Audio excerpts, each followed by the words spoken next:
and technology. And then we had started with our discussion on space science. We discussed everything about the universe and various aspects of it. And then we had moved on to our discussion on celestial bodies, where we discussed about stars, black holes, and the sun. So that is where we had stopped in the last class.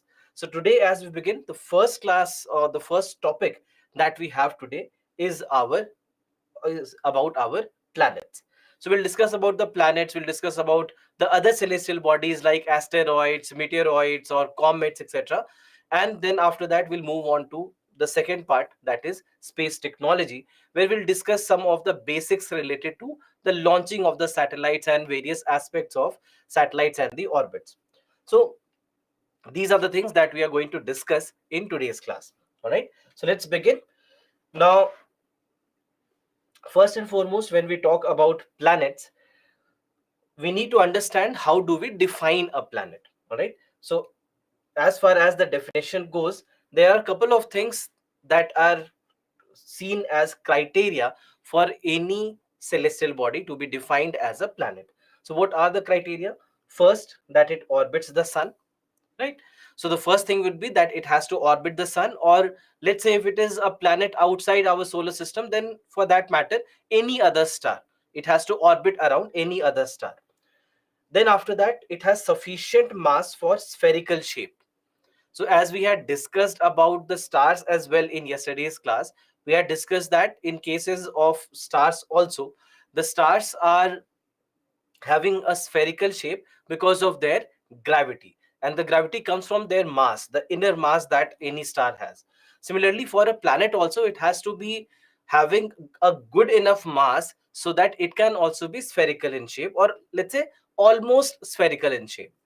And then the third point is about clearing its orbit. Now, what do we mean by clearing its orbit? We need to understand this third point.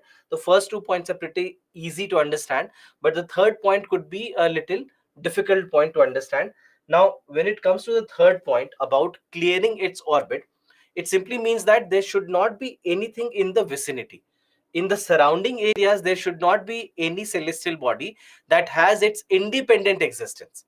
Meaning that if you have another celestial body near this planet, then that celestial body should be revolving around this planet. It should be revolving around its planet, just like, for example, our moon. It is very near the earth, but it revolves around the earth. It does not have its independent orbit. It should not be orbiting independently around the sun, but instead it should be always revolving around the earth. That is what we mean by clearing the orbit, that you should not have anything that has an independent existence around this planet. Now, why did we add this criteria? This criteria is something that was just added in 2006. Until 2006, only the first two criteria were taken into account for defining any celestial body as a planet. But then this third criteria was added in 2006. And this is where the number of planets in our solar system went down from 9 to 8. So this is where we saw that Pluto ceased to remain as a planet, and it was reclassified as a dwarf planet. Pluto was reclassified as a dwarf planet. Now, what do we mean by a dwarf planet? Now, dwarf planet basically is any planet or any celestial body that satisfies the first two criteria and doesn't satisfy the third criteria. All right. So, satisfies the first two criteria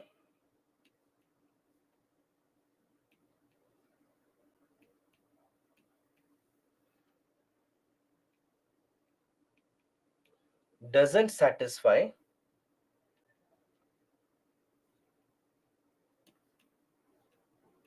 the third criteria. So in such a scenario, you will say that it's a dwarf planet. So Pluto then became a dwarf planet. Pluto then became a dwarf planet. Now, there is an interesting story behind Pluto being reclassified as well. There's another dwarf planet called as Eris. Eris was discovered. All right. So until then, there were 9 planets in the solar system, and Pluto was the ninth planet. And then we discovered Aries. Now, Aries was also spherical in shape. Aries was also revolving around the sun, and the size of Aries was determined to be bigger than Pluto. So now the discussion started, the debate started, that it's bigger than Pluto, it is also round in shape, it is also revolving the sun. Then why not classify Aries also as a planet and make Aries as the 10th planet of the solar system? But then many of the scientists were of the belief that this planet system should be an elite class. It should be just a limited number. And tomorrow you'll discover something else and you will start describing that also as a planet. You might discover an 11th or a 12th or a 13th planet, and so on. So let's do something so that this remains a small list and the list does not just keep on getting bigger. So then what happened there is that Pluto and Aries, these are two planets, or let's say these are two celestial bodies which are very close to one another. All right, they're very close to one another and they have their own independent existence. It's not that Aries is revolving around Pluto or Pluto is revolving around Aries. Both of them have their independent existence and have their orbits around the sun. So then they thought that, okay, fine, let's add this third criteria, that they should have an independent they uh, should have an independent existence and they should not be surrounded by anything else in their vicinity. So this is where the third criteria was added, because Aries was discovered and Aries was said to be seen to be bigger than Pluto and also revolving around the sun and also round in shape, and hence this all discussion and debate started. Later on, this was I think Voyager 2, when it was sent almost 2015-16. This is where they found that Aries is actually smaller than Pluto, that the initial calculations, initial observations were wrong, and Aries is actually smaller than Pluto. But by that time it was very late for Pluto. Pluto already was classified as a dwarf planet. So unfortunately this was a wrong observation, for which Pluto lost its planethood. Otherwise, Pluto would still have remained as the ninth planet of the solar system. So, unfortunate for Pluto. Many are still looking for justice for Pluto. If you go on Instagram, there actually are hashtags which say justice for Pluto, and there are many people who are actually fighting for this justice. There are scientists also who keep raising this point from time to time, and there are others in science who are also challenging this, that Pluto should be reclassified as a planet. So there are a lot of people who are a part of this wagon, and I'm proud to say that even I'm a part of this wagon. So, but the stories aside, this is what the scenario is right now, that for anything to be classified as a planet, you need these three criteria. And the third criteria, clearing its orbit, I'm just writing this in detail. There shouldn't be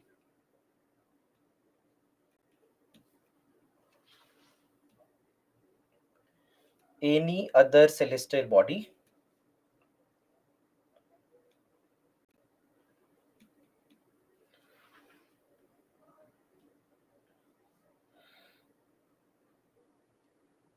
near a planet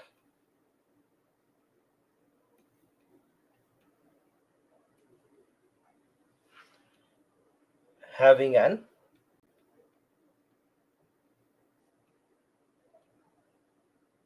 independent existence. All right. So this is what we mean by the third point. So that's why Aries and Pluto, and there is Ceres as well. I'm just writing the name. You have Ceres, sorry, Ceres. So all these are examples of dwarf planets.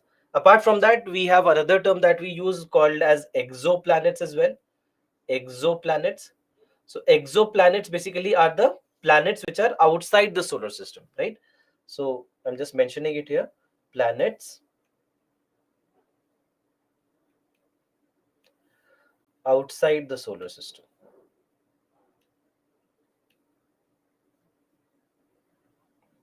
So all the planets that are outside the solar system, they are called as exoplanets. So in this manner, this is how we basically look at planets. Now, so Pluto no more is a planet. Pluto now becomes a dwarf planet. Now, when it comes to the planets, there are certain things that can become important from the perspective of the examination, because there are certain points which are unique about each and every planet.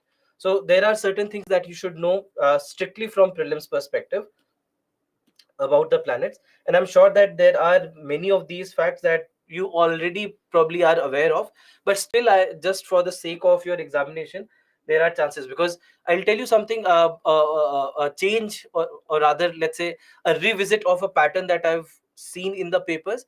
uh, Questions based on celestial bodies, planets, sun, comets, asteroids, etc., they used to be very common and very popular in UPSC civil services, as well as your state level examinations as well. But after almost, I would say, 2011, 2012, we saw a gap, that they were not asking any questions based on celestial bodies, one of their, we would say, favorite subjects or favorite topics. But last couple of years, they have started revisiting it. A question on sun has been asked, a question on other celestial bodies has been asked, and very likely they are going to revisit all these areas again, because now they have uh, revisited the topic once, and it means that they probably will stick around this topic for a while. So uh, I would say that this could be an important topic from that perspective. So there are certain things that are important.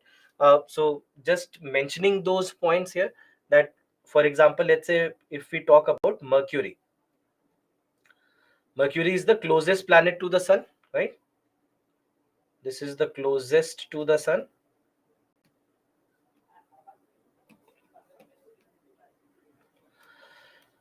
Now, about Mercury, this is one very, very important point. Now, if I ask you, I have a question for you. Can you tell me which is the hottest planet of the solar system quickly? Which is the hottest planet of the solar system? Yes, most of you are absolutely correct. The hottest planet is Venus and not Mercury. Although Mercury is the closest planet to the sun, but still it is not the hottest planet of the solar system. All right. So that is where Venus becomes an important uh, planet, that this is the hottest planet. And can you quickly tell me why it is the hottest planet? Why is it the hottest planet?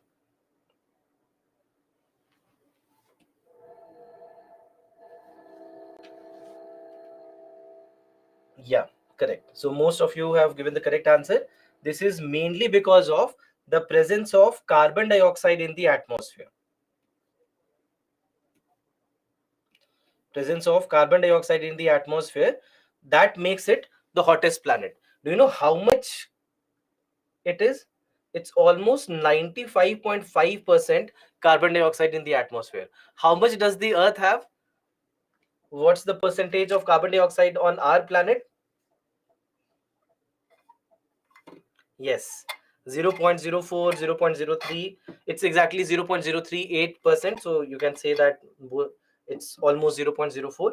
So just imagine that with 0.04% of carbon dioxide, we are screaming about greenhouse gas effect, global warming, and so on. And just imagine when this percentage is 95.5. So the greenhouse effect on Venus is very severe, and that makes it the hottest planet of the solar system. All right. So that's why Venus is the hottest planet and not Mercury. Now, about Venus, there is something else which is very crucial, and this is the fact that its rotational motion is opposite to the rotational motion of most of the other planets. So, for example, let's say when you take the Earth or many of the other planets, you'll see that all these planets, they are revolving from west to east. Sorry, rotating. They are rotating from west to east. But Venus is a planet which is rotating from east to west. All right. Venus is a planet that rotates from east to west. So that's why this is very, very important. Rotates from east to west. It is also called as retrograde motion.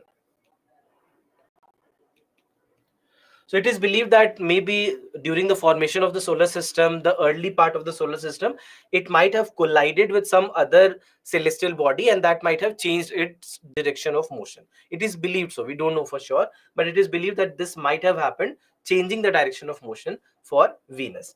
So it rotates from east to west. Now, if I ask you another question, do you know which is the densest planet of the solar system?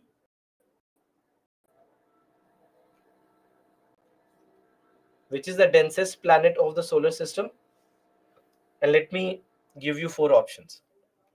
You have Venus, you have Mercury, you have Earth, and you have Jupiter. I'm quickly giving you 10 seconds launching a poll and give me the correct answer quickly. Just a planet, just one of these planets in the solar system. We forget because we know that we have become very special as a species. So we forget that we are looking, what we are living at is also just one of these planets. So Earth is the densest planet of the solar system because of presence of metals, a lot of metals that are present on the Earth, that makes it the densest planet of the solar system.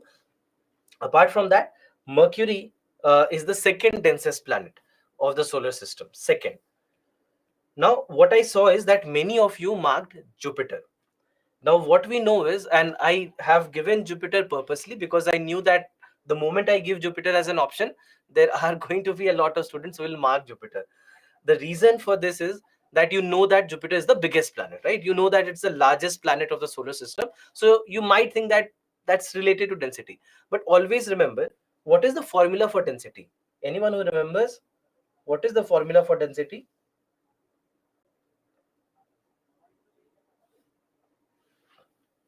Yes, correct. Many of you have given the correct answer. It is mass divided by volume, right? Mass divided by volume. So, what do you see with Jupiter? Jupiter has a very high volume. It's big, so it has very high volume, and also Jupiter is a gaseous planet. So gaseous planet cannot be dense. For density, you need a solid surface, right? So that will make a planet dense. So that's why Earth is very dense planet. Mercury is a very dense planet. Even Mars is dense. Venus is. But the other planets, Jupiter, Saturn, Uranus, and Neptune, these four planets, they are gaseous. So their density cannot be high. Density of any gas cannot be high because gas just takes up a lot of space, correct? So that's why density of gas cannot be very high, and that's why Jupiter cannot be the answer. But just because you know that it's a big planet, it will obviously have a larger mass, so your brain quickly goes there thinking that probably this is the densest planet, but actually it is not. Then coming to Mars, I'm skipping the Earth because that's what geography is about. So that's why I'm not discussing about the Earth here. But coming to Mars, Mars is called as the red planet, correct? It is called as the red planet. Do you know why red planet? Why is it the red planet? Iron oxides, perfectly correct.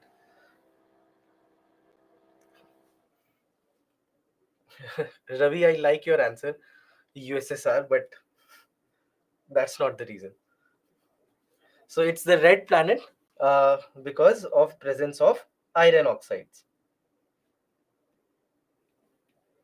Right, presence of iron oxides, the soil basically has a lot of iron in it, so that makes it the red planet. That's why it looks red in color. All right, so for Mars, that becomes an important part. Then Mars, when it comes to all these planets, just remember this, that all these planets, they are also called as inner planets. All right, so there is something called as inner planets, and there are, on the other hand, you have outer planets. So inner planets basically are the planets that you have between the sun and the asteroid belt. All right, between the sun and the asteroid belt, all these are called as inner planets. So inner planets meaning you have Mercury, you have Venus, you have Earth, and you have Mars. So these four will be called as inner planets. So all the inner planets, they basically have a solid surface, right? They all have a solid surface. and the outer planets, they basically are, they have, they are also called as gas giants. They are called as gas giants. Also, one point which is very common between all the inner planets is that they have no rings. They have no rings. And when it comes to outer planets, all the outer planets have rings.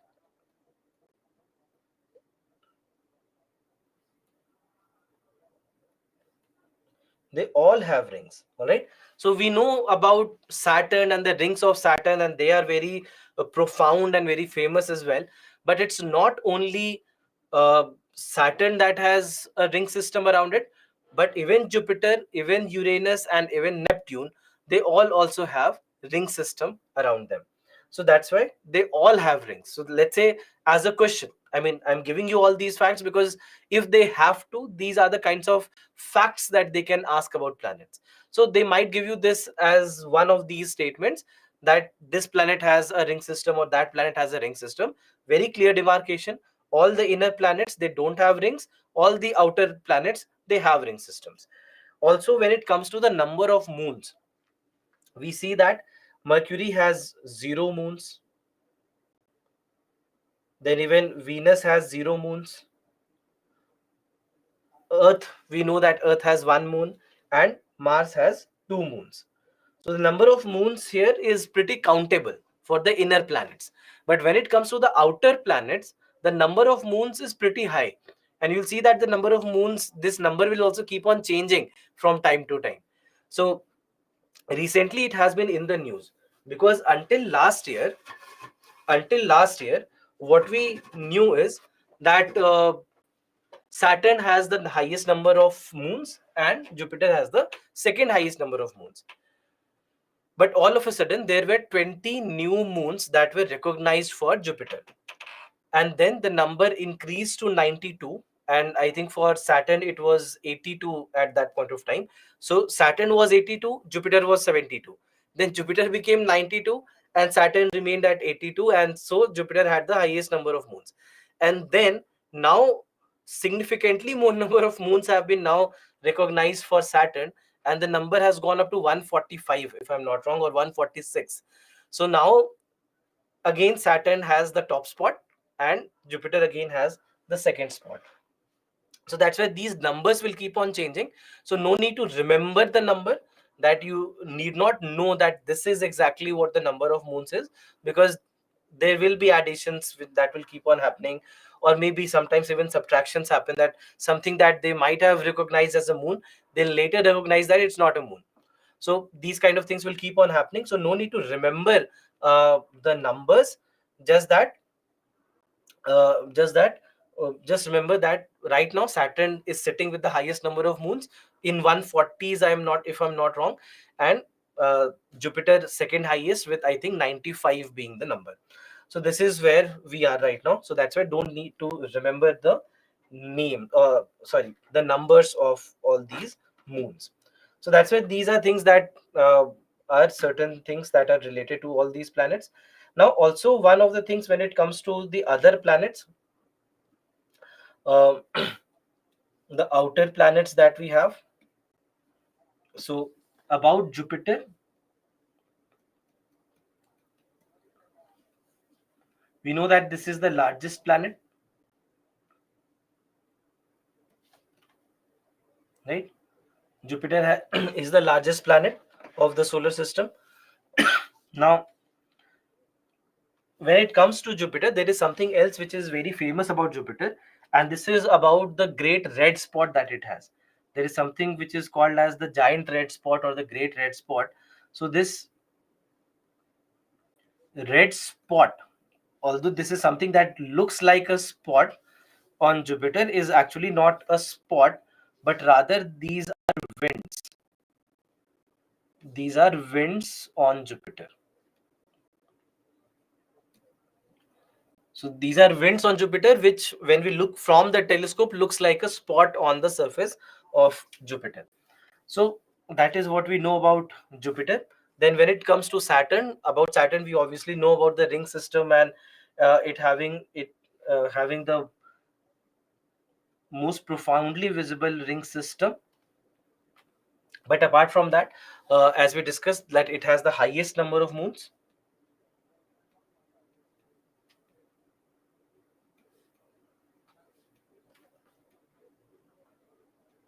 And I'm not mentioning the number here because the numbers will keep on fluctuating, so don't worry about that. Then after that, when it comes to Saturn probably has the least density. It is said that the density of Saturn is so less that even if you have water, it will just float on water. It has such less density. So that's why it has very, very less density. Uh, if let's say you had a bathtub which is good enough or large enough to hold Saturn, it would just float on that water. It has such a low density. So that is there. But one more thing, that it is also said to be the flattest planet. All right. It is said to be the flattest planet of the solar system. So that also becomes a very crucial information about it. Just give me one moment, please. Flat at the poles and very bulged out at the equators. So that's why we are saying that it's the flattest planet, because the difference between the polar diameter to the equatorial diameter is the highest when it comes to Saturn. So that's why it is called as the flattest planet of the solar system. Then after that, we have Uranus. Now, in case of Uranus, what we know is that Uranus, first and foremost, again, its motion is very well known, because its motion also is very different as compared to the motion of many of the other planets. So, for example, in case of Venus, we know that it rotates from east to west. Now, in case of Uranus, what happens here is that Uranus has a very flat pole, or you can say almost a horizontal pole. So, because of that, what happens is that the uh, rotation of Uranus looks like it is just rolling around the sun, because it has a very flat, uh, I mean, almost a horizontal axis. For Earth, we know that it has a little tilted axis, correct? But in case of Uranus, it is almost a horizontal axis. So that's why it looks like it is rolling around the sun. So that's why, again, this also has a very different rotation. So rotation looks like rolling around the sun.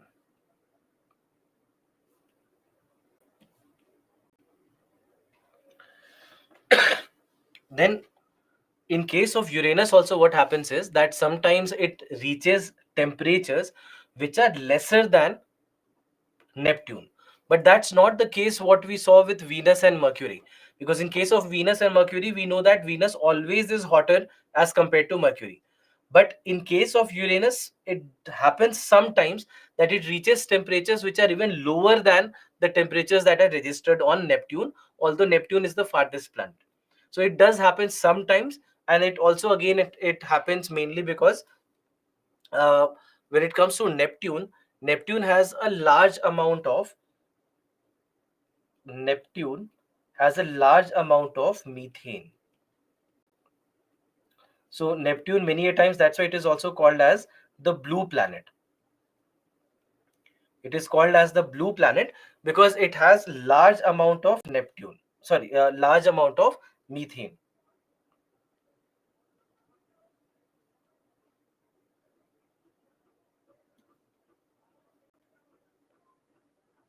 It has a large amount of methane in the atmosphere, and that gives it a bluish color.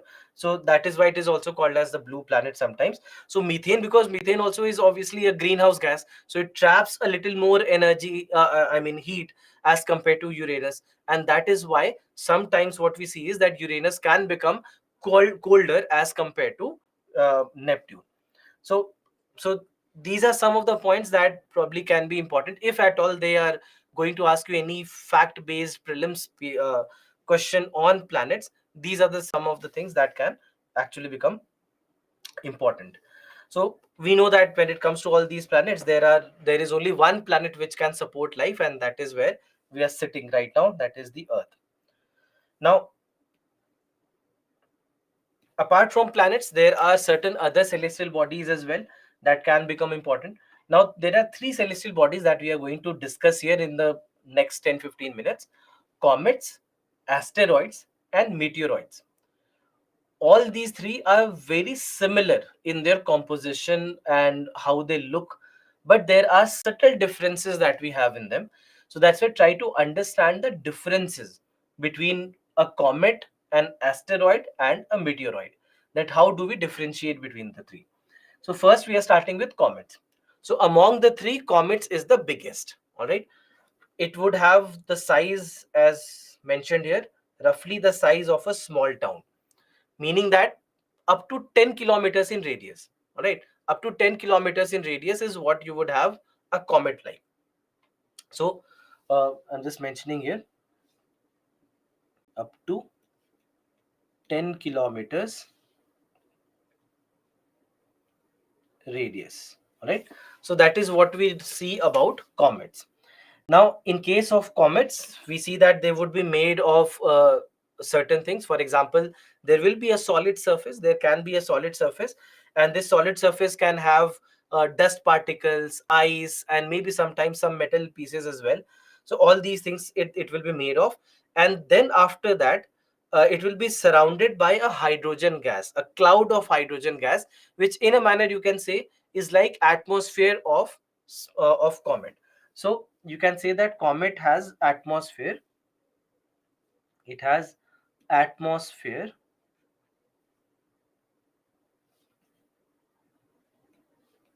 made of hydrogen. All right, it has atmosphere made of hydrogen. So there is a hydrogen cloud. You can say that in a manner there is a hydrogen cloud that is surrounding it, that is surrounding this small piece of, you can say, stone kind of structure, where you have maybe metals, ice, dust particles, carbon dioxide, frozen gases, ammonia. All these things can be present at the center and then surrounded by the hydrogen cloud. Now what happens is that in case of a comet as well, the comet can also have a fixed radius, or let's say fixed orbit around the sun. All right, now sometimes it will come closer to the sun, and as it starts to come closer to the sun, this is where we start looking at a comet which also has its tail. Comet is very well known for its tail, right? That there is a very profound tail that you can see on any comet. So that tail basically is made of all these frozen gases, etc., which start to melt and they start to gasify as they come closer to the sun. So that is basically what happens in a comet, and that's why comet will have a long tail. So it can have dust, ice, carbon dioxide, ammonia, methane. Metals also can be present. So all these things also can be present on a comet. All right, so basically this is what happens. So there are actually two kinds of tails. One is a visible tail and an invisible tail. But the one which is visible, it basically happens because when it comes close to the sun, all these things will start to melt, and that will lead to the formation of this tail of the comet. So in this manner we see that this is how the comets basically can be observed. Then after this we have asteroids. Now, asteroids in size as compared to comets, they are going to be very small. Right? They can be very, very small. Largely, you'll see that they will have a radius of like 100 meters, 200 meters, 400 meters. So, not more, many of them are larger than 500 meters. All right. Most of them will be in this particular range of maximum 3 to 500 meters. Just remember, there we said that it could be up to 10 kilometers in radius. Here we are saying it's only 300 to 500 meters. That's it. Nothing more than that. So, so that's why asteroids, in comparison to comets, are very small. All right, they're very, very small. Now, in case of asteroids, one more thing to be known is that they are very small and they could be made again of anything. They can be made of a metal. They can basically be a metallic asteroid. They can be a carbon-rich asteroid. Very recently, this was also in news. The Osiris Rex mission. Have you read about this? The Osiris Rex mission. Why was it in news? Anyone who knows quickly? Yes. Anurag, you are correct. Anandu, you are correct. Huh. So many of you have given the correct answer. That's great. So basically, it came back with an asteroid sample. The asteroid that it went to, the name of the asteroid is Bennu. And this Bennu basically is a carbon rich asteroid. It is a carbon rich asteroid. Now, Osiris Rex was a sample collect mission. So it went to Bennu. It basically, you can say, blasted off its surface. So it collected samples from its surface, and now it has brought it back to the Earth. Just a few days back, it has brought it back to the Earth. So now we'll analyze the surface, try to understand the composition and everything. So this is what asteroids are. So asteroids could be made of a metal. They can be made of carbon. They can be made of anything that you can say a planet is made of, right? Because it is also believed that the asteroid belt that we have between Mars and Jupiter, it might have been an ancient planet, and this planet might have just broken off into large number of pieces and kept on revolving in the same orbit. So that is what might have happened and might have led to the formation of an asteroid. So that's why asteroids largely are made of everything that a planet will be made of. They will have no atmosphere. All right, there is no atmosphere. So that's why we are saying that it is airless rocky worlds. Airless meaning that it has no atmosphere. It has no atmosphere. So now in these kind of scenarios, we see that asteroids are very less in very small in size. So small meaning they can be up to 500-600 meters in diameter. Sorry, let me write it clearly.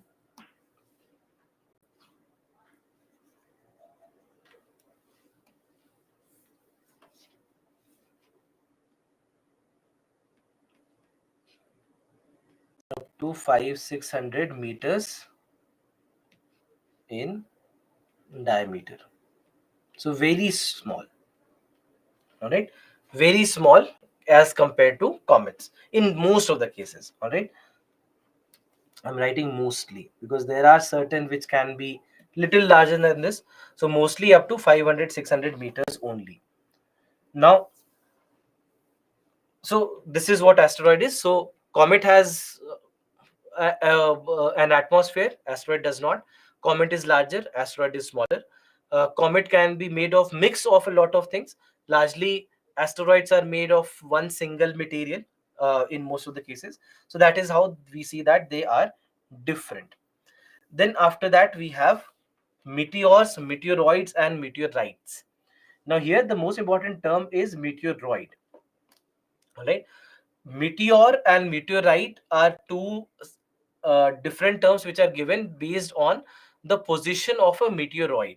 All right, the based on the position of a meteoroid, we see that all these things are placed.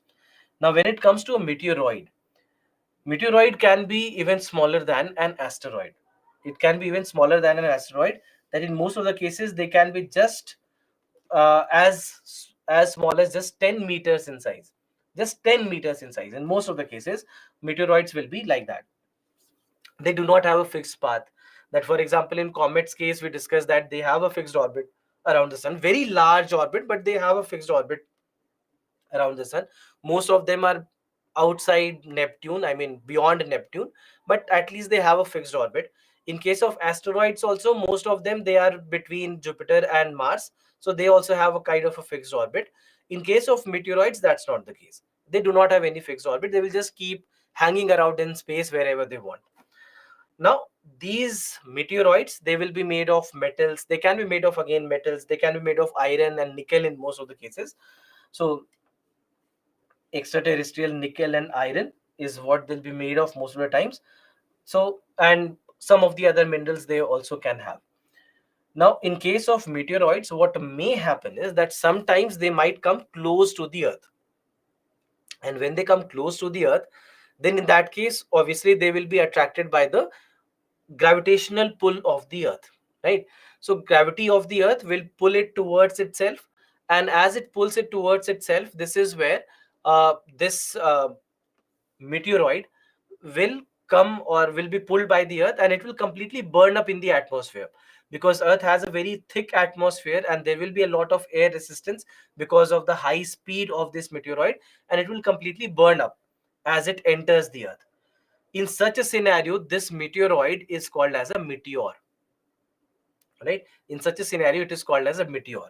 But if in case, let's say it does not completely burn up in the atmosphere, and then small pieces, let's say they fall on the earth, or sometimes even bigger pieces can fall on the earth, then in that case it is called as a meteorite. So that's the basic difference. That uh, meteoroid basically is something that will burn up uh, when it burns up completely, when it passes through the atmosphere, it is called as a meteor. And when meteoroid that survives the falling, that will be called as a meteorite. So that's the basic difference. That's the basic difference. That meteoroid is the one that you have in space. Meteor is the one that will completely burn up in the atmosphere as it passes through it. Sorry. And meteorite is something that would fall on the earth. So that's the basic difference between the three. So sometimes that's why meteors, these are also called as shooting stars, right? They're also called as shooting stars, and many people also make a wish when they see a shooting star, and this is probably what also happened to the dinosaurs. If you know about the extinction of dinosaurs, uh, there is something called as mass extinction. So there is something called as mass extinction, and this mass extinction happened mainly because there was a meteorite, or a meteorite number of meteorites that fell on the earth, and because of its falling on the earth, it might have released a lot of dust, a lot of dust particles, etc., and that would have covered the entire earth, blocking the sun rays from entering the earth. That would have stopped the photosynthesis and every other animal that is dependent on that photosynthesis. And that's why the primary consumers, the producers, the primary consumers, the secondary consumers, and all of them, they would have died. And almost, it is believed that almost up to 85% of all the species that were living on the earth at that point of time, they just lost their lives, including the dinosaurs. So that is basically what might have happened, and it ultimately probably would have led to the extinction of the dinosaurs. So uh, so that's why meteorite can be so dangerous, and from time to time you might hear these kind of news that there is an asteroid that is heading towards the earth, there is a meteor that is heading towards the earth, and the scientists are worried about that, because if at all, if it's a big one, if it comes to the earth, it can lead to a similar fate for all of us that happened to these dinosaurs. So that is why all these things can become very crucial. Look at this question. This question was asked in your paper. Please read the question.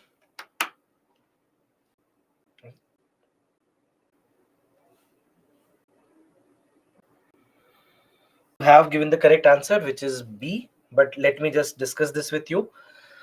What is the difference between asteroids and comets? First is, asteroids are small rocky planetoids. This seems correct, right? Small rocky planetoids. While comets are formed of frozen gases, we discussed that they have frozen gases held together by rocky and metallic material. We discussed that metals can be there at the core of the comet. So this seems fine. This is correct. Asteroids are found mostly between the orbits of Jupiter and Mars. This is fine. This is correct. While comets are found mostly between Venus and Mercury. This is wrong. This should not have been marked as correct, because as we discussed that they have a very long orbit. They, most of them will be outside Neptune, not between Venus and Mercury.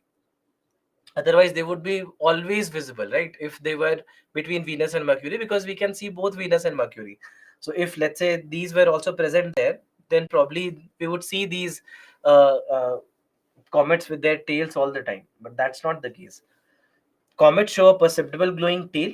Yes, it is known for its tail, while asteroids do not. This is also correct. Asteroids do not show any tail. So 1 and 3. So correct answer, that's why, will be B.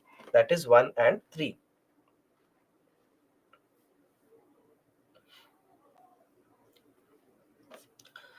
Now, after this, we come to almost, you can say, the edge of our solar system, and this is where we have something called as the Kuiper belt. Now, when it comes to the Kuiper belt, this is something which is located beyond Neptune. As you see this is where you have Neptune, and beyond Neptune, you have a very wide region which is called as the Kuiper belt. Now, this is a region where we have a lot of small celestial bodies. A lot of comets are present here. A lot of dwarf planets are present here. A lot of just small dust particles, meteoroids, etc. They're all present here. Now, why such a large number of all these celestial bodies are present here also has a reason. The reason is that now you have come far across from the earth, from the sun, right? So, because of that, now the gravitational pull of the sun is little, you can say, weaker as compared to what it has been. So, because of this, uh, a lot of smaller celestial bodies, they can exist here. Because if the same celestial bodies, they were present in, let's say, uh, they were present somewhere in the lower, or let's say the inner part of the solar system, then in that case it would have been very difficult for them to survive there, because they would have just been pulled by the sun. But because they are so far away, it makes it easier for them to survive here. And that's why a lot of these celestial bodies, lot of these smaller celestial bodies, they are found in this Kuiper belt.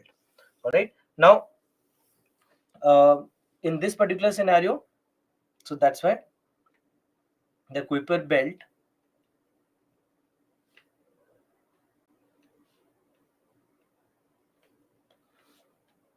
has a lot of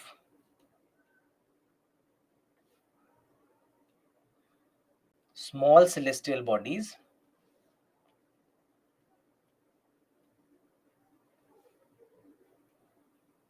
as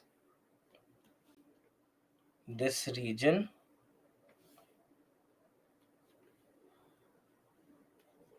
is far away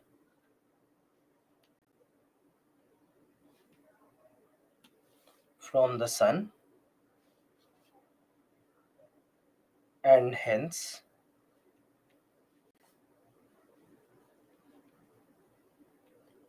gravitational pull of the sun is weak. All right. So that is basically why we see that this is something.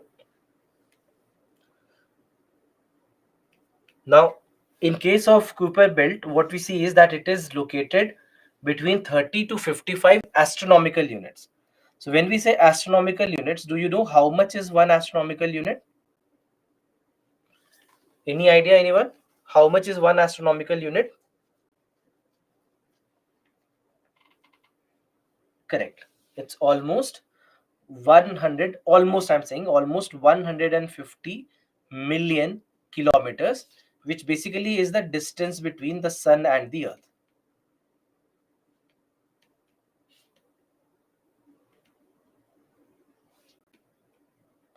The distance between sun and the earth is called as astronomical unit. So that's when now we are saying that we have come how much? Almost 30 to 55 uh, times the distance between the sun and the earth.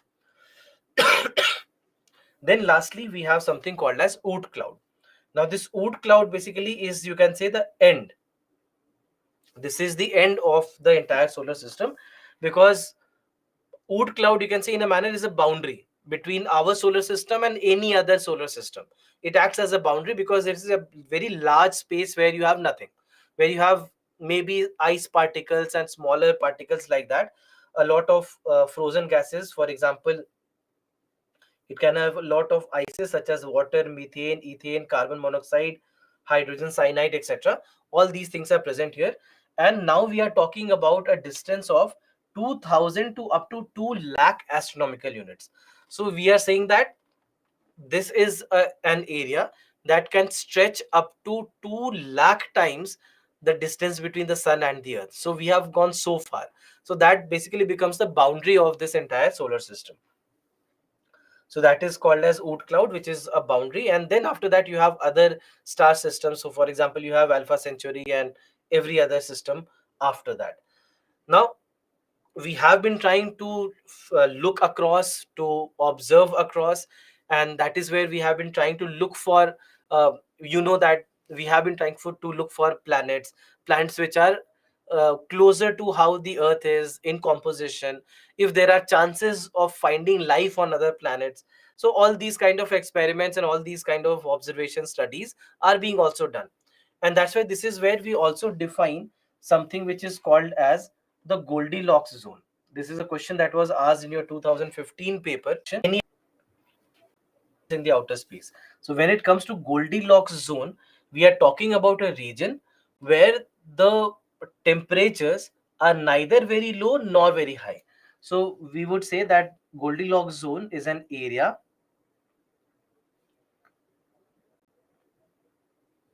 around a star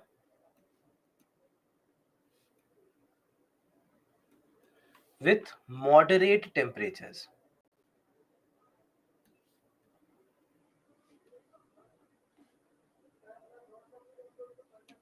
All right. So this is an area around a star with moderate temperatures. So that's why the chances of finding life becomes higher because the temperatures are not very extreme. So for example, let's say when it comes to the Earth also lies in the Goldilocks zone because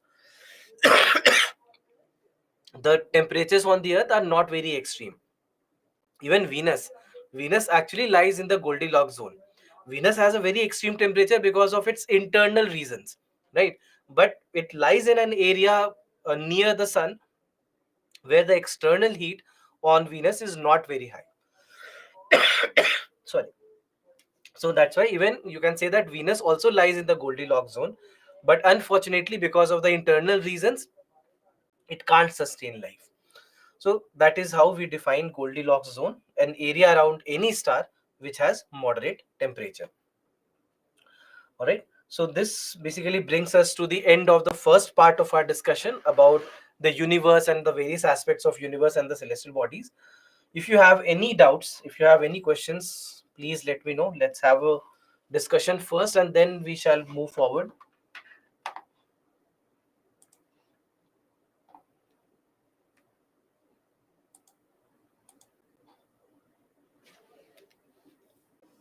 Zone where water is available in liquid form. Yes, Gavit, you can say that. And that's mainly because of moderate temperatures.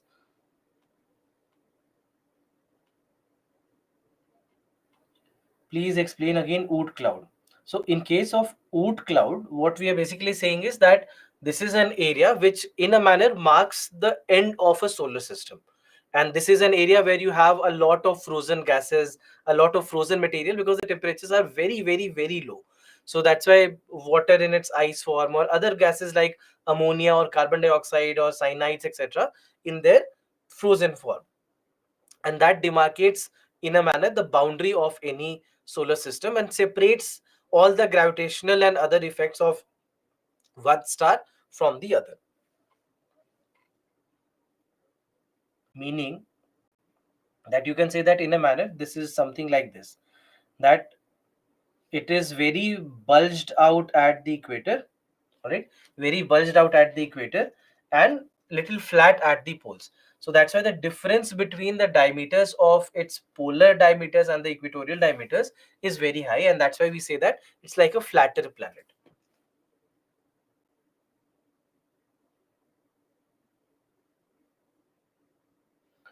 How weak gravitational force leads to the presence of small celestial bodies in Kuiper belt.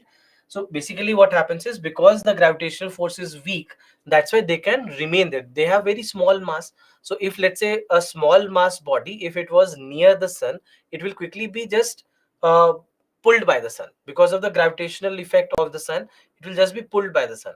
As it is farther away, it can at least have its existence because now it will have an evened out gravitational effect. So that's why it will not be simply falling towards the sun, and instead it can remain there.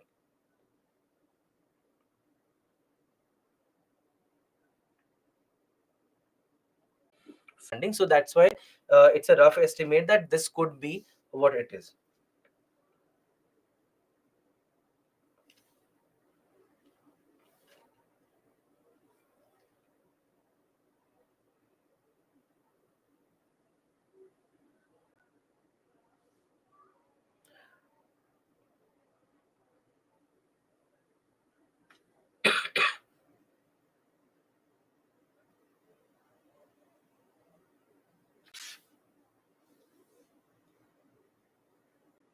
Is where it might have collided with some other uh, planet or maybe some other celestial body. It might have changed its direction. The gases on Saturn and Jupiter. So largely we see that hydrogen and helium are the gases which are present mostly on all these uh, gas giants or all these gaseous planets that we have. So most importantly, you can say that these are hydrogen and helium. So for example, let's say in case of Saturn, it's almost 75% hydrogen and almost 25% rest remaining helium.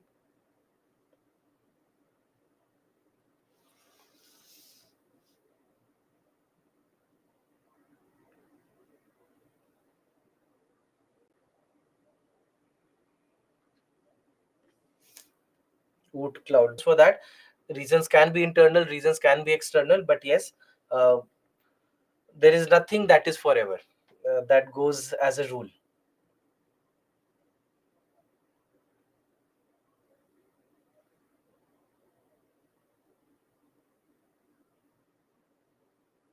Dart mission is also related to an asteroid mission.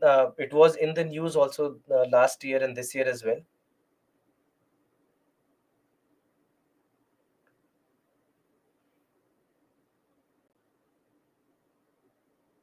You can say millions of solar systems that are present in our galaxy. Like Earth, Saturn can be a geoid shape. Yes, it is a geoid shape. That's correct. And but it's a much flatter geoid shape as compared to the Earth. Meteorites itself, but rather when they fell, they released a lot of dust into the air. It was like an explosion that is happening because of the impact that they had on the Earth, and that covered the atmosphere. That would have covered the atmosphere.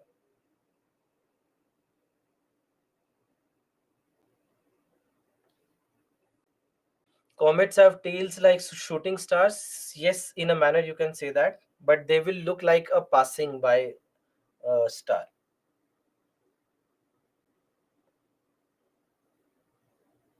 Whereas asteroids are smaller, just 500 meters in their diameter. Then, apart from that, comets will have a hydrogen cloud, you can say in a manner an atmosphere. Whereas in case of asteroids, there is no atmosphere as such.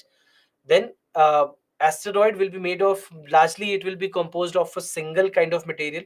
It could be a metal, could be carbon, could be other minerals, etc. And in case of comet, it will be a mixture of metals, minerals, some frozen gases, ice, etc. All these things.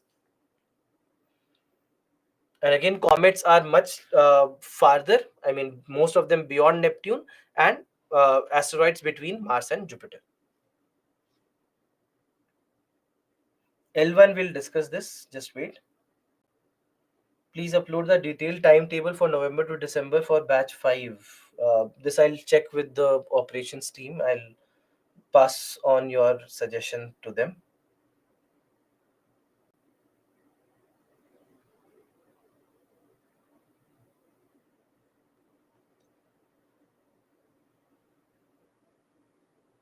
The spherical shape is because of gravity. That's correct. Clearing the orbit simply means that there should not be anything in the surrounding area that has its own independent orbit around the sun. If there is anything in the surrounding areas, they should be revolving around this planet. They should not have an independent path around the sun. So that is what means by clearing the orbit. Sorry. Why temperature of Uranus is lower than Neptune? It's mainly because of the fact that uh, Neptune has a lot of methane and that can retain some amount of heat.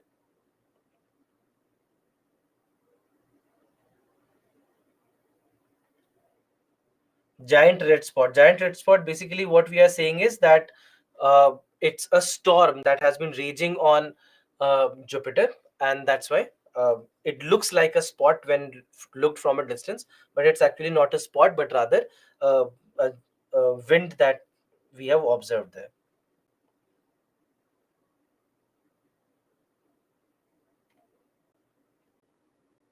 Common, commonly asked by many of you, so that's why I've just picked the common question and I've answered them. I'm not sure if I've missed somebody's question.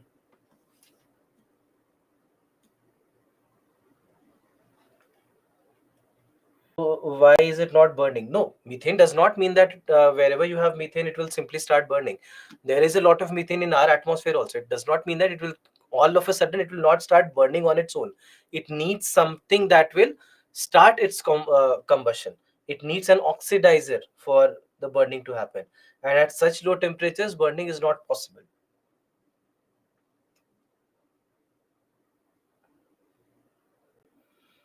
What is Halley's Comet? Why is it so popular? Halley's Comet has been one of the earliest comets that have been seen, and it has been very visible, and that's why it has been very popular.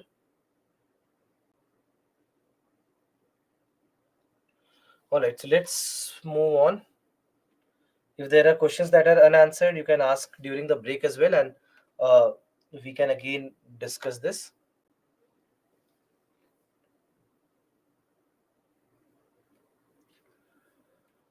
All right. Largely important from your prelims perspective. All right. Questions are expected more in your prelims examination from whatever we have discussed until now. Now, the segment that we are entering now, this is a segment that can be equally important for prelims and mains examination. So that's why you have to look at this area from the perspective of both the papers, and we'll also keep on discussing what are the scenarios under which some kind of question in the mains examination could also come.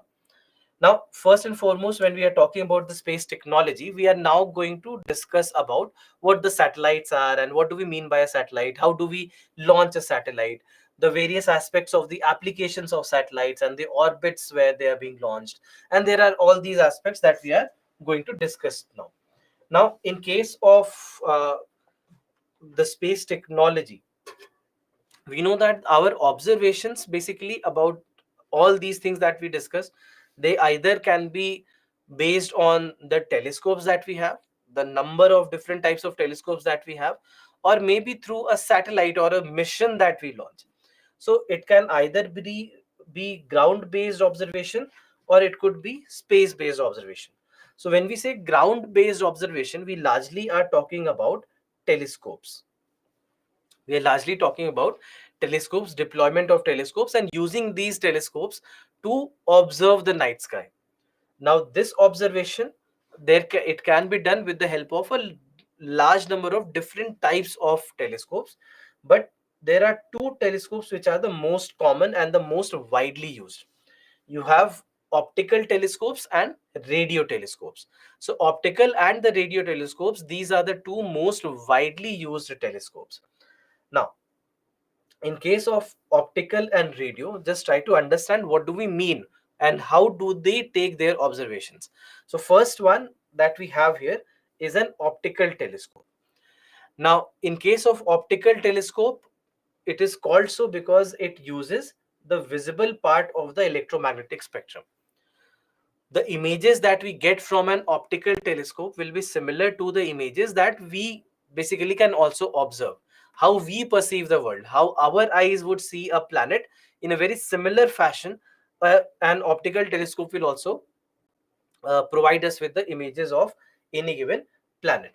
So that is basically how the things work in case of optical telescopes. So here also you just have to understand that it uses the visible part of the electromagnetic spectrum.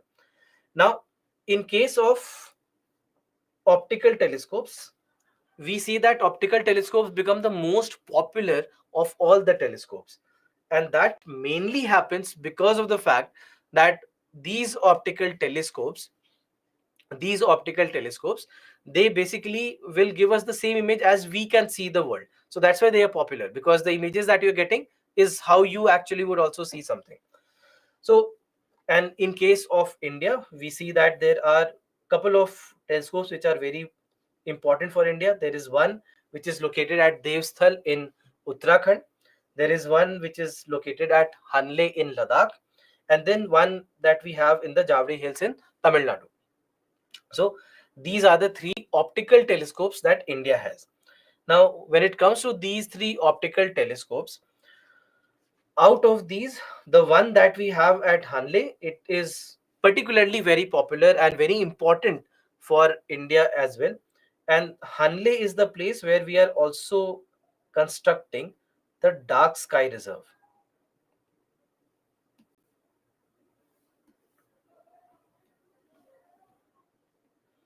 Dark Sky Reserve.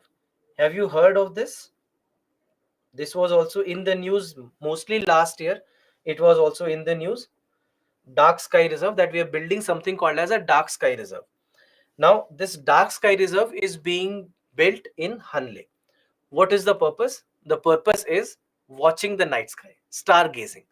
So, when it comes to Hanle, Hanle is a very beautifully placed location. When it comes to especially looking at the night sky, the kind of view that you would have from Hanle is unimaginable, to say the least, because of certain reasons. First of all, it is in Ladakh, a cold desert area. Cold desert meaning, desert simply meaning that there is no rainfall or very, very little rainfall. The rainfall can be as less as just 2 or 3 days in the entire year. Just 2 or 3 days in the entire year in case of Hanle. So almost no rainfall means no clouds, means very clear picture of the night sky. That's the first reason. Second reason is that it's a very off location. All right. It's very far away from any populated area. For example, even the Leh city, it's almost, I think, 200 kilometers away from Leh city. So it's an area which is a very remote area. All right. Very remote area. The conditions here are very harsh. The temperatures can go as low as -30, -40 degrees Celsius at times. So at least up to -25 to -30 degrees Celsius. So temperatures will be very low. Water availability is almost negligible because there's no rainfall, there's no source of water, so almost no water, almost no rainfall. uh, Temperature is very, very low, very harsh conditions. Oxygen is very thin. So that's why population wise it has almost no population. And even electricity supply there is also not present. I mean, there is no thermal electricity or any other source of electricity like that. No, obviously no hydroelectricity power plant nearby. So they rely completely on solar energy. So so light pollution also is almost negligible, air pollution almost negligible. So because of all these factors, climatic factors and other external factors, it becomes a very beautiful place to look at the night sky. And that is why a dark sky reserve is being uh, built here. So dark sky reserve basically meaning that this is where you can get a very clear picture of the night sky.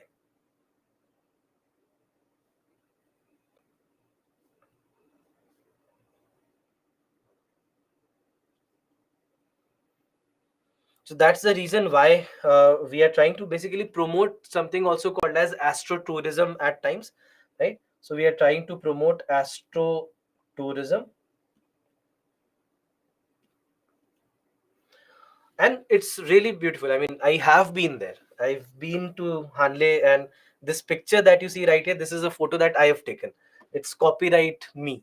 So, and this clear picture that you see, bright sunlight that you see, the temperature here while uh, being such a bright sunlight, the temperature was almost -15 degrees Celsius, and the night temperatures were lesser than -20 degrees Celsius.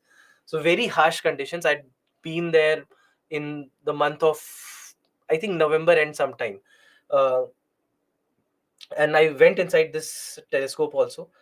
As a visitor, I went there. They showed me around the mirrors and the lenses, etc., that they have there. So, and I understood why all these things, why I can tell you, because I've seen it upfront and I understand how the things are. Even transport, there's no public transport available. There is just one bus that goes to Hanle from Leh. That's on Saturday. So every Saturday one bus goes there, and every Sunday that bus comes back. So there's only one bus in a week.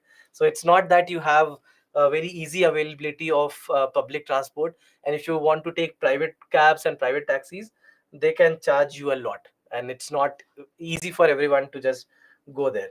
So that's why it becomes very remote area, and it's a wonderful area. There was even no telephone network, I mean no mobile phone network also.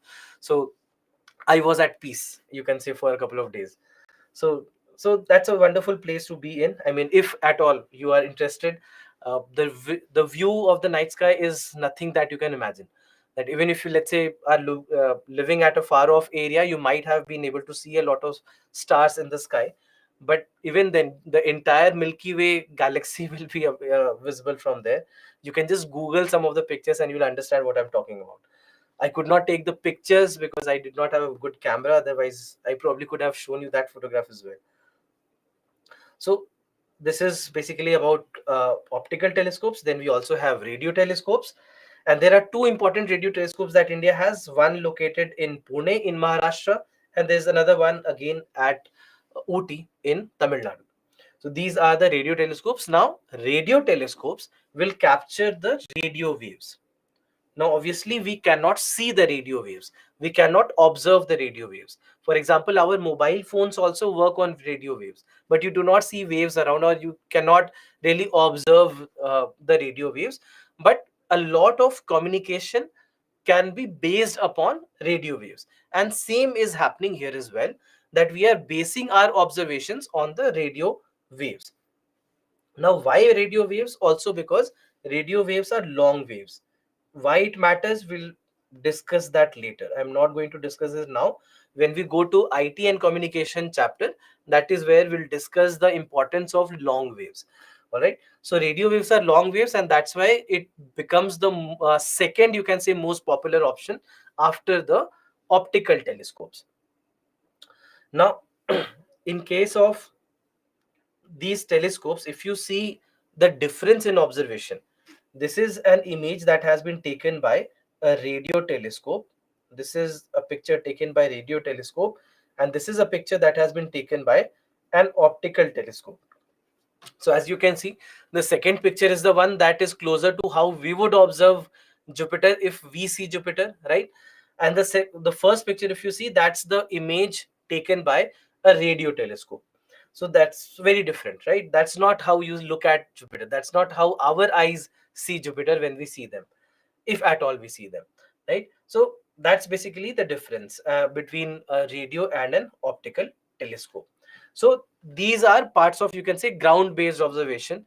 Or there are other telescopes as well. For example, there are infrared telescopes. For example, the very famous James Webb.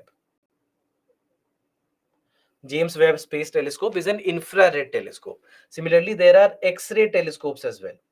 Our own AstroSat was based on X-rays. So in this manner, we see that there are various different types of all these telescopes. Now, coming to our most important discussion, and this is about how we launch a satellite. Now, for launching the satellite, we first and foremost, what we need is that the object should be able to stay in the orbit. Because if we are launching a satellite, the satellite will be in an orbit, right? They'll have to be in an orbit. And for them to be in an orbit, we'll see that certain laws of physics have to apply on them. And whenever we plan something, whenever we design something, we design it on the basis of all these laws of physics. And here the most important law that works here is the first law of motion, what we also popularly call as Newton's first law. So what does Newton's first law say? That an object at rest will remain at rest, an object in uniform motion will remain in uniform motion unless acted upon by an external force, right? The law of inertia, that object at rest will remain at rest unless acted upon by an external force, correct? So this is what we say about Newton's first law. Now, this Newton's first law is something that will be applicable on all these satellites that we launch into space. All right, all the satellites that we launch into space, Newton's first law will be applicable there. Now, how exactly it is applicable, just try to understand this. And this is something which is, you can say in a manner, a basic tug of war that we have uh, here. Look at this. So first and foremost, what we see is that, let's say this is the earth, this is the earth, and then let's say this is the satellite. Now what we want is that the satellite should remain in its orbit. So for something to remain in its orbit, all the forces there should be balanced. Just take this example. Let's say you have a surface, and on this surface you have a block that is kept there. So this block, let's say you start to push the block in a direction. So when you push the block, when you provide it certain amount of force, it will start moving in a certain direction, in the forward direction. All right. So let's say I start putting force in this direction, so it starts going in that direction. Let's say I have put a 10 Newton force here. Then suppose that somebody else also comes from the other end, and they also start pushing it from that end, and they are also putting a 10 Newton force on it. Then what happens? The force from both the sides are balanced. So then in that case, this box will remain where it is. So something similar needs to happen for a satellite as well.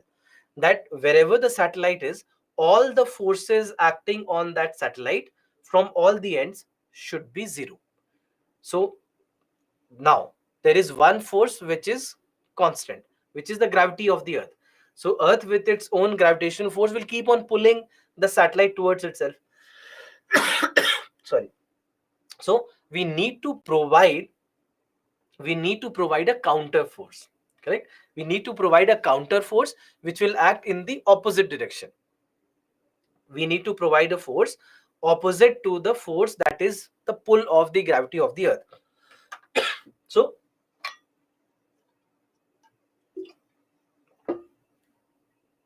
how do we do that? By providing a thrust, by launching that satellite. So when we launch a rocket, when we launch this satellite, we provide it a lot of energy. Correct. We'll provide it a lot of energy. We basically provide it a lot of thrust so that it can move away from the earth against the gravity. Correct. Against the gravitational force, we are providing a thrust. So that motion basically provides the opposite force, and we would provide it as much force as it is required, so that at a certain height it should have uh, zero forces applicable on it. So that is basically what we'll have to do. So ultimately what we need to do is we have to balance the forces. We have to balance the forces. And how do we balance the forces? On one end you have something called as the centripetal force, which has to be equal to something called as the centrifugal force.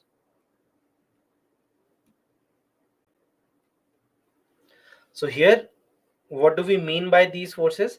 Centripetal force is the force acting towards the center.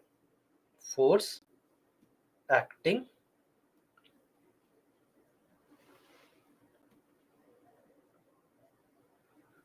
towards the center.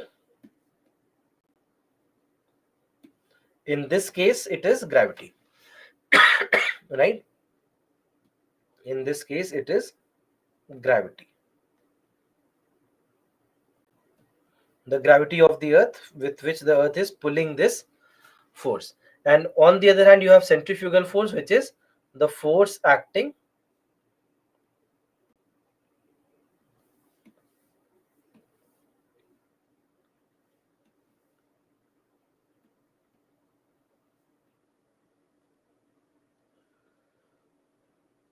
away from the center.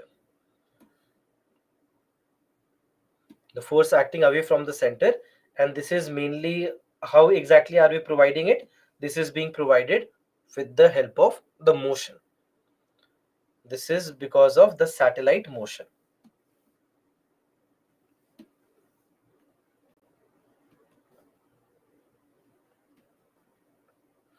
So this is how we will try to balance these two forces. And wherever we have been able to balance the forces, that is where it will start taking the orbit. So the calculations that we will do, the force that we will provide, will be based upon what is the height at which we want to place the satellite. So for example, if we want to place the satellite at 500 kilometers, then we will provide as much force as it is required, so that at 500 kilometers the forces are balanced. If let's say we have to send it to 35,000 kilometers, then we will provide it the force in a manner that at 35,000 kilometers the forces should be balanced.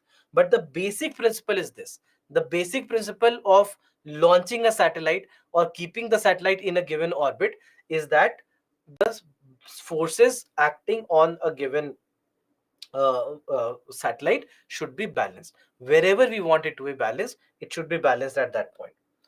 So that is basically how this is, you can say, the basic principle. Of course, things are much more complex than whatever we are discussing here. uh, Rocket science is called as rocket science for a reason, because there are a lot of other things and there are other parameters also that come into the account. So for example, there is nothing which is completely circular or completely spherical. So there is an assumption that everything is circular and spherical, which makes our job easier, but that's not the case.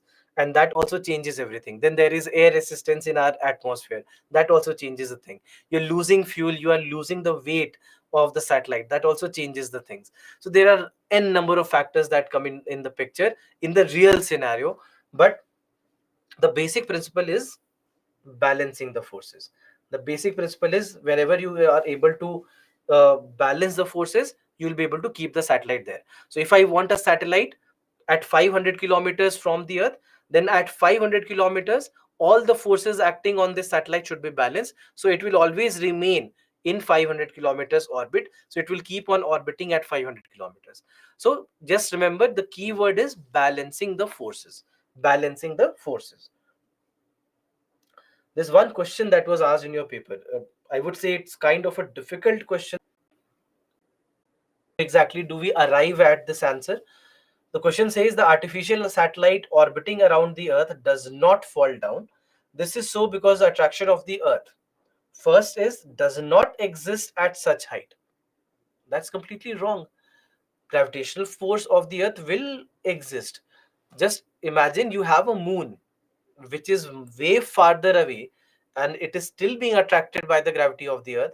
So something which is a satellite which is much nearer to the earth, there is no chance that the attraction of the earth does not exist. So A is definitely wrong. Second is neutralized by the attraction of the moon. That is also incorrect. Moon again is farther away, plus moon is very small, so its gravitational pull is also very small. So that's why B cannot be the answer.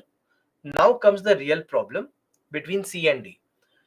C says provides the necessary speed for its steady motion, and D says provides the necessary acceleration for its motion. All right.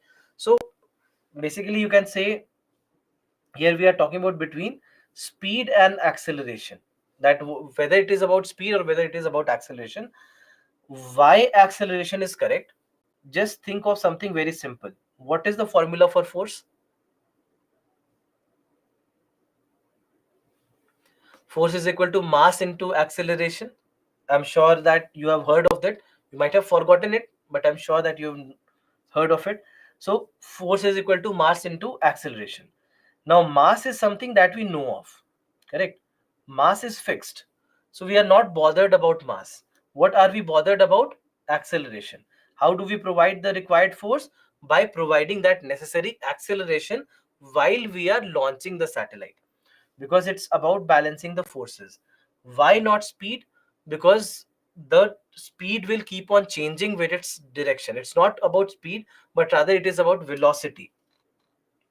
It is more about velocity, meaning just not the speed, but also speed and the direction in which the speed is being provided.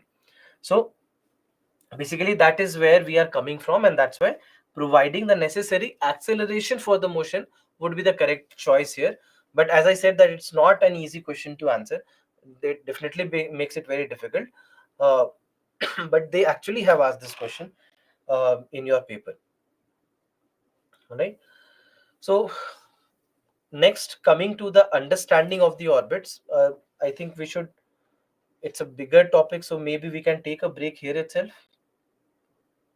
Can we for a break will not be a good idea. Back by 6:15.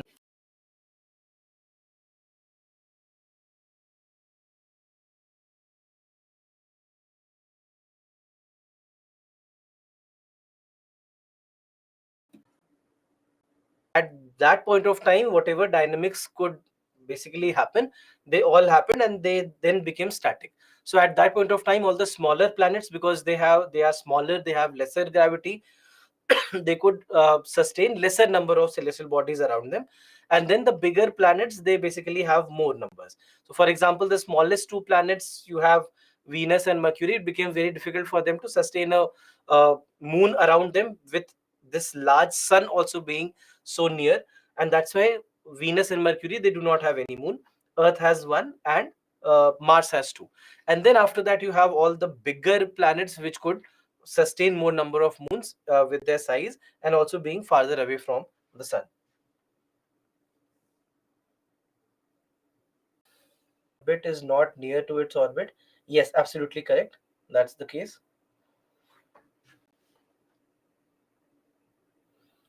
How centrifugal force acts on satellites to balance its motion. So basically, what we are saying is centrifugal force is the force that we are providing. The thrust with which you launch a rocket, that launching of the rocket itself is the centrifugal force.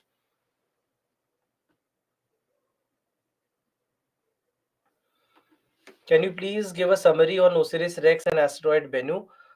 See, Osiris Rex basically is an asteroid collect sample mission, and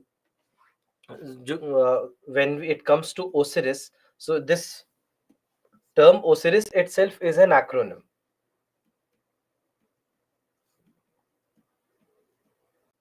Regolith Explorer. So it basically is an acronym for this entire work that it has to do. So when we say Regolith Explorer, regolith means the uppermost part of the soil. So because it is going to collect those samples from this particular asteroid, that's why it is a Regolith Explorer. And it will be able to give us a basic understanding of the origin of the solar system itself, or maybe about the asteroids, because it's a carbon rich asteroid. And we know that Earth also has a lot of carbon, other planets also have a lot of carbon. So that might give us an insight about some of these things. And so that's why origin of this solar system, spectral interpretation, meaning understanding of everything that is present there, plus resource identification, RI. So the resources that are present, the things that are there. And security, S, meaning we also need to identify how this asteroid is traveling, or is there a possibility that these kind of asteroids might hit the Earth someday.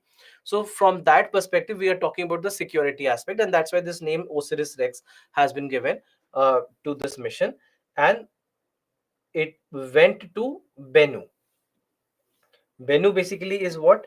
Is an asteroid which has large amount of carbon. Right? It has lots of carbon in it, and it was chosen mainly because it is very similar in its composition compared to many of the planets.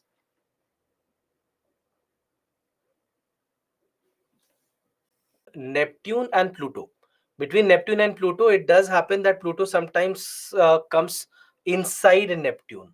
So it does happen.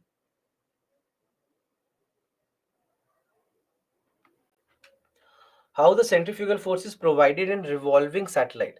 So basically, the revolution of the satellite will be uh, calculated. All right, it's a calculation that we do before we launch the satellite itself.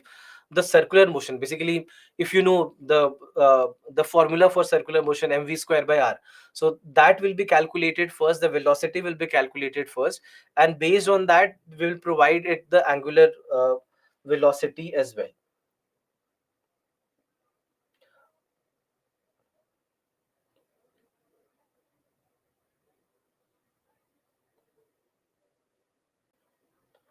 Can we say that collision of stars as a natural calamity? It's not a calamity for us. It's just a natural phenomena, we would say, because it's not causing any harm. It's not doing anything to us. So that's why calamity is a term that we use in negative sense. So we should not say that it's a calamity.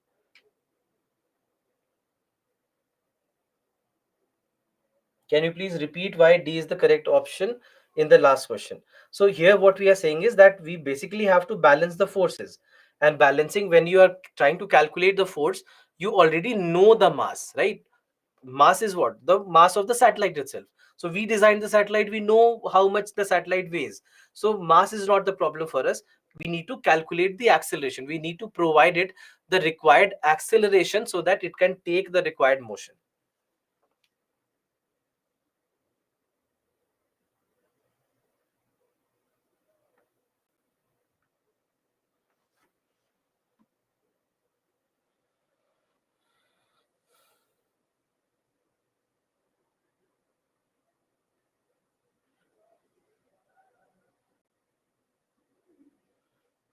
The satellites rotating in clockwise or counterclockwise direction, we can basically design whatever we want. So there is nothing that is fixed.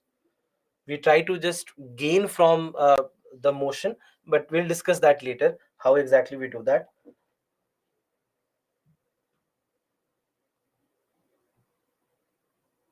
Majority of questions in science and tech are from current affairs. Not exactly correct. Many of them are the static areas of the current affairs as well. So it's not that it's all current affairs questions.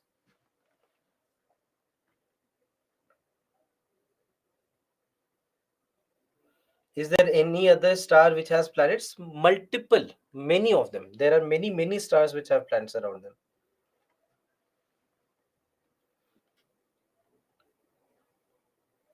How satellites move same speed as Earth, we'll discuss that later. It's a part of our discussion that we'll do most probably tomorrow. All right. So let's move on. Now, looking at the understanding of the orbits, there are two scientists who become very, very crucial when it comes to our understanding of the orbits. We have Kepler and we have Newton. Now, Kepler was somebody who gave three laws of planetary motion. He basically had given three laws that govern how exactly the motion of planets around the sun happen. So he was the one who observed something, and based on that, he had given three laws. And the same three laws for Kepler, basically, what he said is that all these three laws are applicable on planets which move around the sun. But then came Newton, and Newton gave something called as universal law of gravitation. And then he basically said that all these three laws, they are not only applicable on on the planets which are moving around the sun, but rather these three laws will be applicable on anything that is moving around anything. So that's why the same three laws which are applicable on the planets revolving around the sun, the same three laws will also be applicable on the satellites that we now launch. And we'll see that the same three laws are applicable there as well. So let's try to understand this first, that what are these three laws of planetary motion. So the three laws that were given by Kepler, the first law says that all planets move in elliptical orbits with sun situated at one of the foci of the ellipse. We'll discuss what exactly it means. Second one says planets sweep out equal areas in equal times. And third one says orbital period squared is proportional to the size of semi-major axis cubed. Seems very technical and difficult, but it's not actually the case. We'll discuss what exactly these mean. So first one says that planets are in orbits with planets orbit in ellipses with sun at one focus. Now, what we basically mean is that first and foremost, what is an ellipse? Ellipse is this kind of a shape, right? This kind of a shape is called as ellipse. So any ellipse will basically have major axis and minor axis. These two, there is a big axis and a small axis. So big one is called as the major axis, the small one is called as the minor axis. And there are 2 points which are situated here. They are called as the focus. All right, these will be called as the focus. Now the same when it comes to this ellipse, there can be multiple types of ellipse. It can be a very elongated ellipse like this, or even a perfect circle. Circle is also an ellipse, just that these two axes that we were talking about, these axes now become the diameter. The axis basically become the diameter. So that's why circle is a special case of an ellipse. So even circle is an ellipse. All right. So these are various different types of ellipses. So now what we are saying is that planets, they basically are moving in an elliptical orbit. All right. They have an elliptical orbit, and sun is situated at one of the foci of this ellipse. So basically sun is situated here, and all the planets that we have, the planets basically will be having a orbit like this. So you have a planet here and you have the sun here like this. So this is basically what the first law simply says, that he had simply observed that whatever planets he sees, all these planets have an elliptical orbit. The shape of the ellipse could be different, but just that it's an elliptical orbit. That became the first law. Then the second law.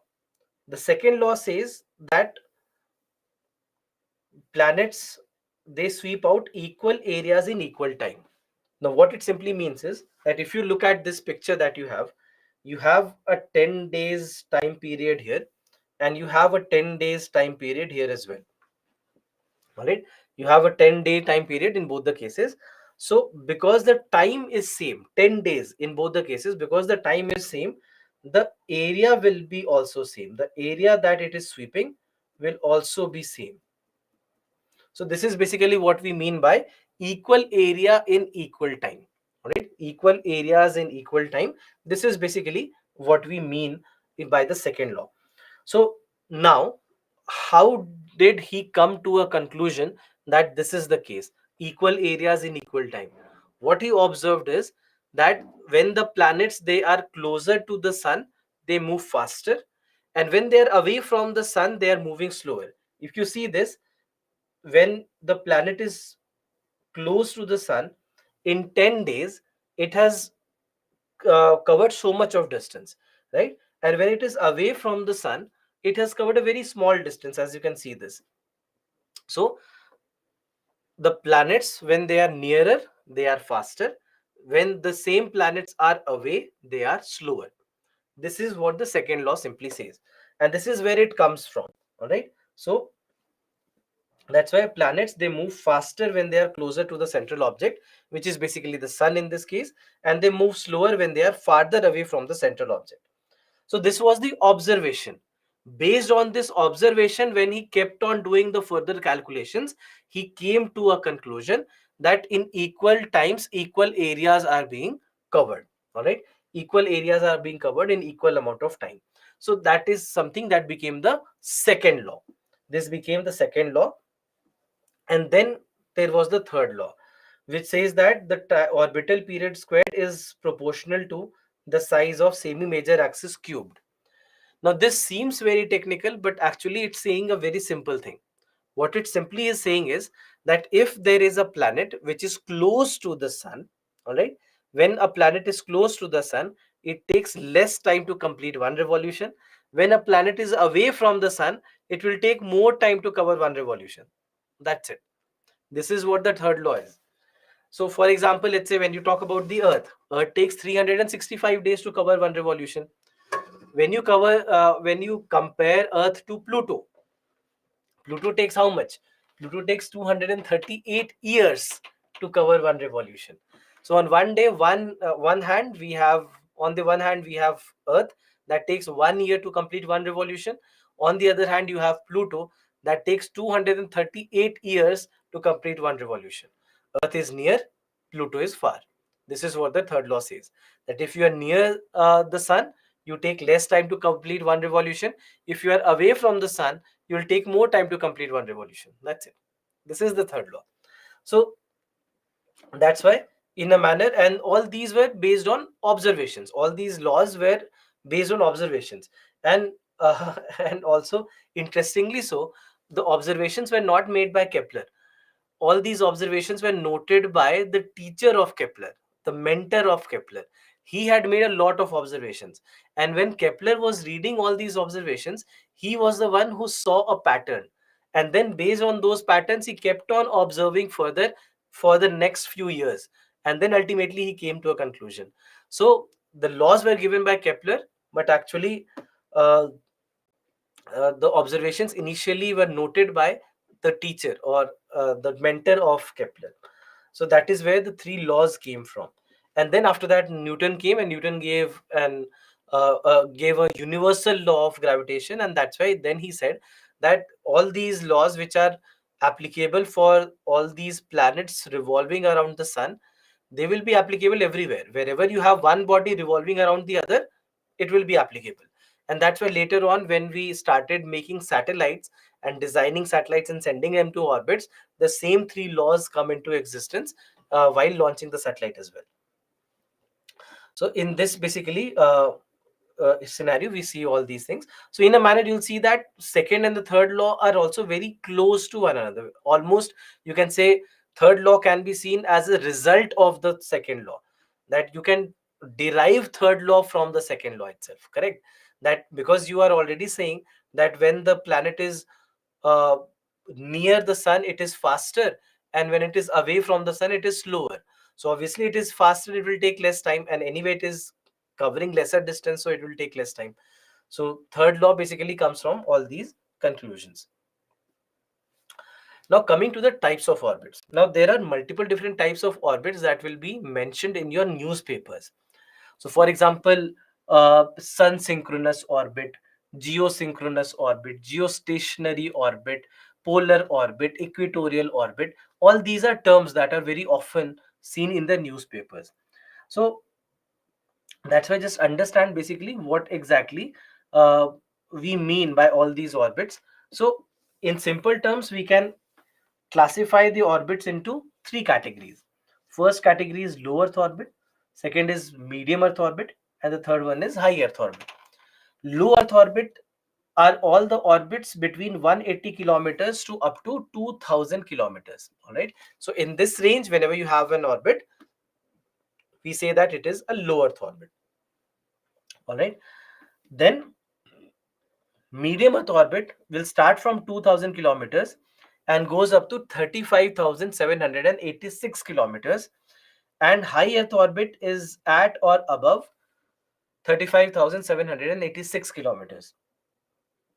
Now, why such a specific number? 35,786. Why are we not saying 35,000 or 36,000? There is a reason for that. This exact number, 35,786 kilometers, this is the exact number where if you have placed a satellite, the satellite will have an orbit of 24 hours, meaning that it will take 24 hours to complete one revolution around the earth if it is placed at 35,786 kilometers. So that's the basic reason, right? That's the reason why this number. I'm just writing it here at 35,786 kilometers.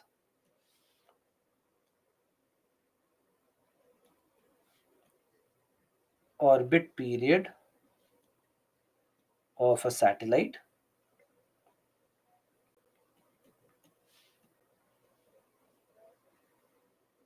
revolving around the earth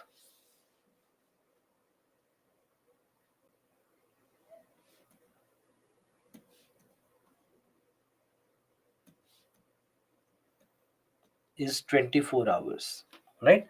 So in 24 hours it will complete one revolution if it has been placed at a height of 35,786 kilometers above the earth.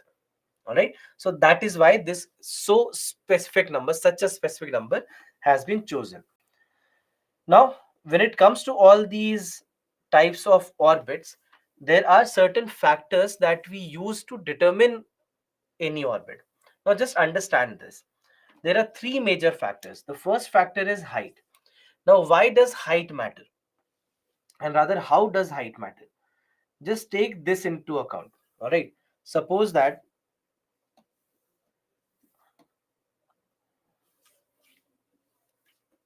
suppose you have the earth like this, All right, let's say this is the Earth, and then you have 2 points, A and B. Suppose that this is A and this is B. Now, if I ask you, if I have to observe the Earth, if I have to take pictures of the Earth, pictures or videos of the Earth, should I go with A or should I go with B? Where should I place my satellite if I have to take the pictures and videos of the Earth? Should I take the pictures and videos from A or should I take the pictures and videos from B? Let me take a very small, fun poll with you to understand what you think. Hmm. So it's a very small fight here. 49% of you have said A and 51% of you have said B. The answer actually will be A. Pictures and videos of the Earth, if we have to take, will be at A and not B, meaning that we'll try to be as near the Earth as possible if we are taking pictures and videos rather than being far. What's the reason? The reason is the HD quality. The quality of the pictures that we'll get from A will be very good as compared to B, because B, I understand where you're coming from. I'm sure that you're thinking of range, that you'll be able to cover a larger area when you are taking from the picture from B, and from A you probably will not be able to cover that large an area, and that's correct. You're correct in thinking that. But when we take the pictures and videos of the Earth, when we are observing the Earth, we are not bothered about the range of our coverage. We are bothered about the quality of our coverage. So, for example, let's say if there is a satellite for disaster management, all right, so it will have to take pictures and videos of the Earth to understand the situation at a given area. It will have to take pictures and videos. Now, the clarity of the pictures and videos taken from near the Earth will be much better as compared to when you are taking it from far away from the Earth. So that's why they'll be kept at a height which is much lesser as compared to any other application. All right, so that's why will be near. All right, so just think of your camera, that if you had to take your picture, would you rather keep your camera near you or would you take it from far away just to cover a larger range? You're not bothered about the range, you are bothered about the quality of the image, of the picture that you're taking. Same goes for these satellites as well. The satellites also will take a better picture if they're nearer. Understood? That's why height matters. That's why the altitude of the satellite will matter. Similarly, if let's say there's another aspect of communication.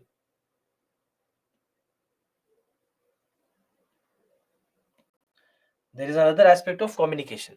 So if it's a communication satellite, then range matters. All right. So here I'm just writing here A because quality matters. All right.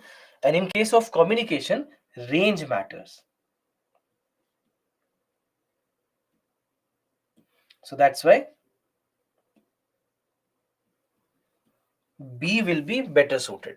All right, B will be better suited. So that's why we see that this is what we do. That if you have to observe the Earth, take pictures and videos, will try to be near the Earth. And if you have communication purpose, you need a better range, then in that case you'll be far away. So this is how basically we will determine the height of the orbit based on that. Then the second factor is eccentricity. Eccentricity simply defines the shape of the orbit. Shape of the orbit, whether it is highly eccentric, whether it is circular orbit. So all these things, and they also matter, and we'll discuss later with examples how exactly eccentricity or the shape matters. We'll discuss that later. Just wait for now.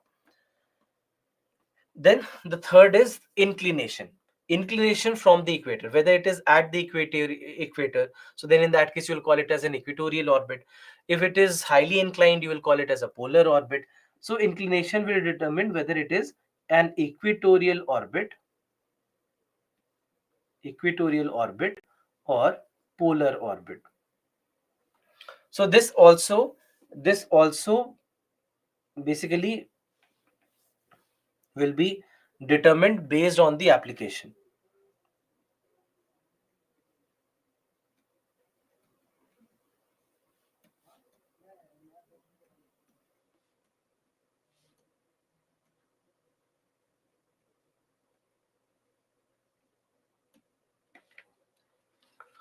Determined based on application.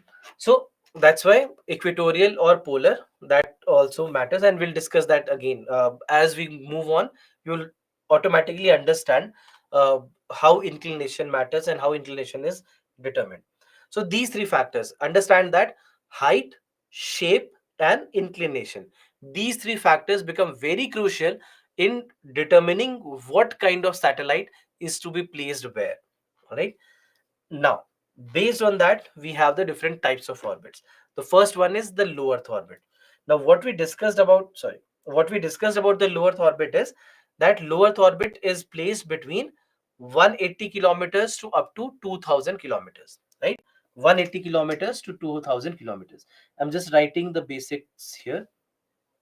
So, height is 180 to up to 2000 kilometers, correct? Then comes application.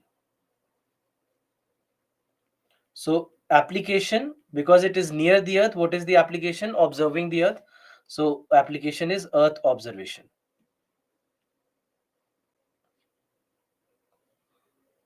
Earth observation, something that we also call as remote sensing. This is also called as remote sensing, because we are remotely trying to sense the earth or remotely observing the earth, and that's why remote sensing is another name that is used here. So application is this. Then, so we know the height, we know the application. Then when it comes to the orbital period,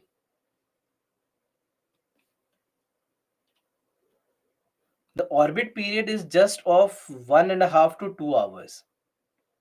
So meaning that in 1.5 to 2 hours it will complete one revolution. So it will be very quick around the earth, right? It will be very quick, because at 35,000 kilometers we see that it becomes 24 hours. At almost 500 600 kilometers, in most of the cases they'll be placed at, it will be around 1.5 to 2 hours time. Then one more thing, when it comes to the low Earth orbit, we see that these are lightweight satellite.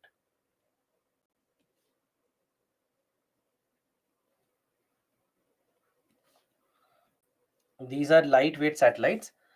Also, the launcher that we use here, and we'll discuss about launchers later. Launcher that we use here is called as PSLV. You might have heard the term PSLV, which is Polar Satellite Launch Vehicle. All right. So Polar Satellite Launch Vehicle is the primary launcher that we have for the low Earth orbits. Uh, then one more thing, their life cycle. The life cycle of these satellites is largely between 3 to 5 years.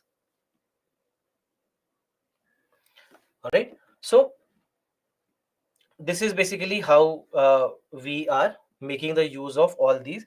So just know these points and why these points are important. See, many a times when the questions come, even if it's a current affairs question, so let's say they ask you a question based on any recent launch, whatever happened, let's say in the last 1 year or so. Now, based on all these things, if you can link all these pieces of information together, even without knowing that current affairs news, you will still be able to answer the question. You'll still be able to answer the question. I'll tell you how. So, for example, there was one question that was asked on Astrosat, right? Astrosat. Now, so lightweight satellites. So, when I say lightweight satellites, this is less than 1500 kg, less than 1500 kg. All right. So that is what is lightweight satellite. So less than 1500 kg. Now the question that was asked on Astrosat, one of the statements. So what we know about Astrosat was that it was launched using a PSLV. So if PSLV has been used, it cannot be a heavy satellite, correct? Can't be a heavy satellite. One of the statements that was given for Astrosat was that it is a 2000 kg satellite. It can't be a 2000 kg satellite because PSLV was used. So even if you don't know what was the exact amount of or exact weight of Astrosat, even then you can answer that question just by knowing how to relate all these pieces of information. That when we say low earth orbit means height being 180 kilometers to 2000 kilometers. Largely it is between 500 to 700 kilometers only, but less than 2000 kilometers. Application, what is application?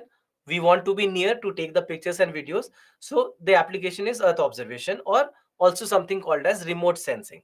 So that's why these satellites are also called as remote sensing satellites. Then orbital period is between 1.5 to 2 hours, because they are very quick, because they are so near, so that's why they will be quick. They are lightweight satellites, meaning that they weigh less than 1500 kg. You will see that in most of the cases they don't even weigh beyond 500 to 600 kg. In most of the cases they will be lesser than 600 kg. Forget about 1500 kg. PSLV will be the primary launcher. So for lightweight satellites we will use PSLVs, and that's why you'll see that for many missions wherever we have used PSLVs, they all have been lightweight satellites, whether it is normal Earth observation satellites, or even Mangalyaan mission, or Astrosat mission, or Aditya L1 mission that we just launched. In all these cases, these are lightweight satellites. So even if Aditya L1 has been launched with the help of PSLV, it simply means that it cannot be a very heavy satellite. It cannot be a very heavy satellite. So that's why just remember all these points together, so that you can relate all these information, and even if you don't remember current affairs, you can still apply this knowledge and answer that question. And you will see that it really works. Whenever such kind of a question has come, it really works if you just know this. Now there are two types of there are two types of low earth orbits: polar orbits and sun synchronous orbit. Now in case of a sun synchronous orbit also, we say that it's a special case. It's a special case of polar orbit, right? It is a special case of polar orbit. So it's not that it's different, it's a special type of polar orbit.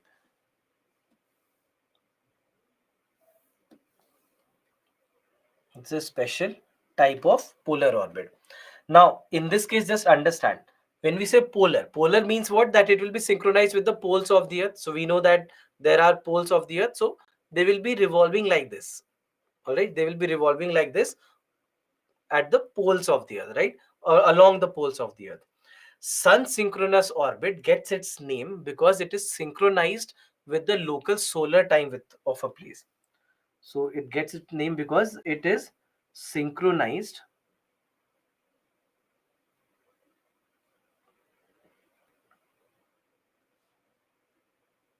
with the local solar time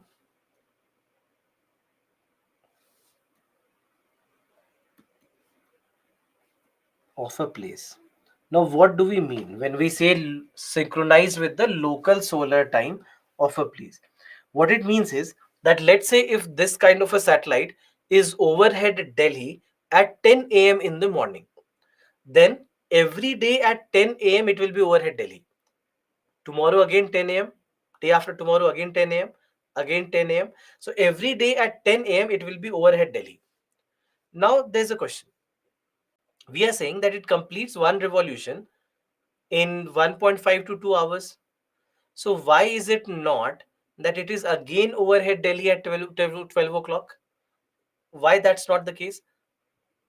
Can you think of this scenario? That why is it not that it is back over Delhi just in 2 hours? Why is it taking so long? Yes, Pravalika, you are correct. Namrata, correct. Akansha, correct. Lakshmi, correct. Siva, correct. Samson, correct. Wonderful. So many of you have given the correct answer. So the simple answer is the earth is also rotating. So by the time it comes back to the same latitude, it does not come back to the same longitude because the earth has rotated. Right? This is what this picture is trying to signify, that the next time when it comes back, it does not come back to the same place because the earth has moved, earth has rotated. So that's why it will be synchronized in a manner that 24 hours later it will be back at the same place where it was. So that's why sun synchronous orbit. That's why it is called as the sun synchronous orbit, because it is synchronized with the local solar time of a place, that it will be overhead at the same time over and over again every day. And that is why it is called as sun synchronous orbit. Now the question is, why to synchronize?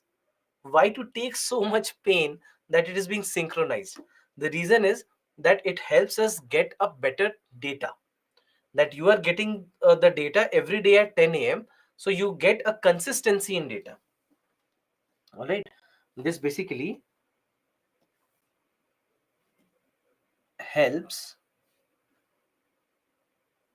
with consistency of data.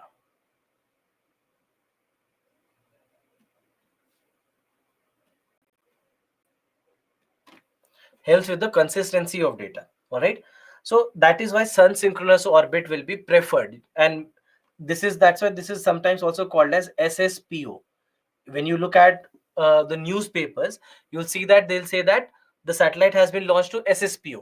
So SSPO means sun synchronous polar orbit, because as I told you, it's a special type of polar orbit. That's why the terms SSPO is used many a times, or SSO will also be used.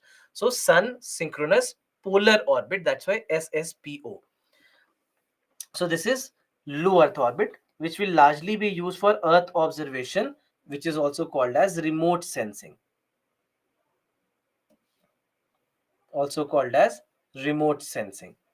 So that is how we will use the Earth observation satellites. So all these are the various ways in which we can make the use of Earth observation satellite. All these basically I've taken the list directly from ISRO. ISRO website has listed out that these are the ways in which Earth observation satellites are used. So basically anything that needs to observe the Earth, take the pictures and the videos of the Earth, will be called as an Earth observation or a remote sensing satellite. So there are multiple examples: Cartosat, OceanSat, ResourceSat. Generally, the nomenclature goes like this: that you write the name of the application plus SAT. This is how the naming of the Earth observation satellites is done in most of the cases. In case of the Indian satellites, then after that we have the medium Earth orbit.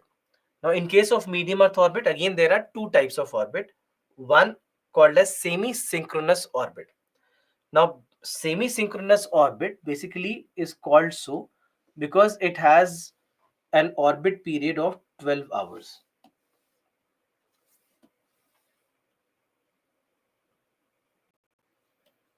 The orbit period in this particular case is of 12 hours. All right. So, semi-synchronous. That's why semi-synchronous, because it completes two revolutions in a day. One revolution in 12 hours, two revolutions in a day, it will be able to cover. Now, this is a satellite, or sorry, this is an orbit which is basically used by GPS. This is used by GPS, and this is placed at a height of 20,200 kilometers. 20,200 kilometers. So this is the semi-synchronous orbit, largely used by GPS.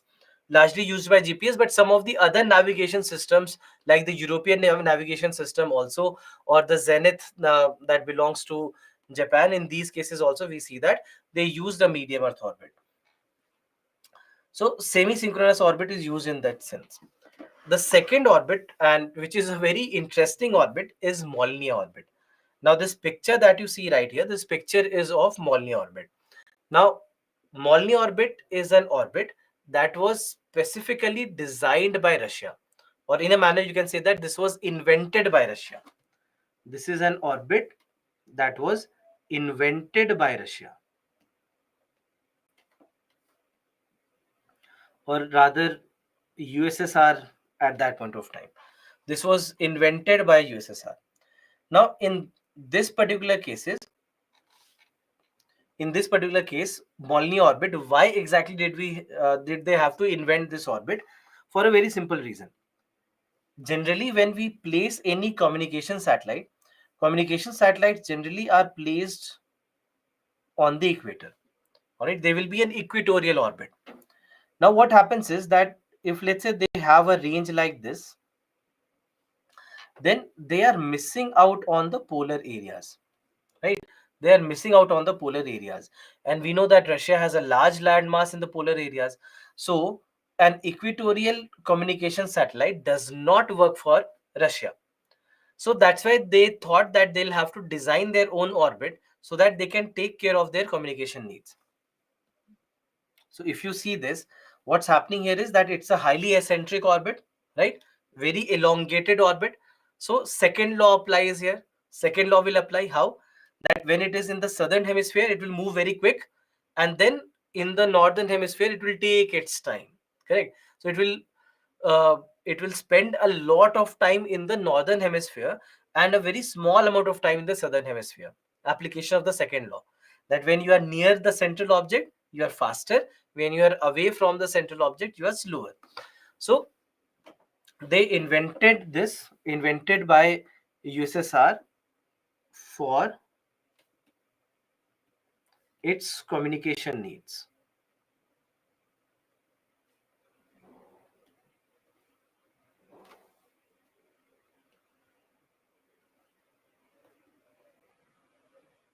All right. So that's why Molny orbit was invented. Now, there's another side to this story. This was the Cold War era. Uh, and in the Cold War era, we know that there were two poles. One was USSR and one was USA.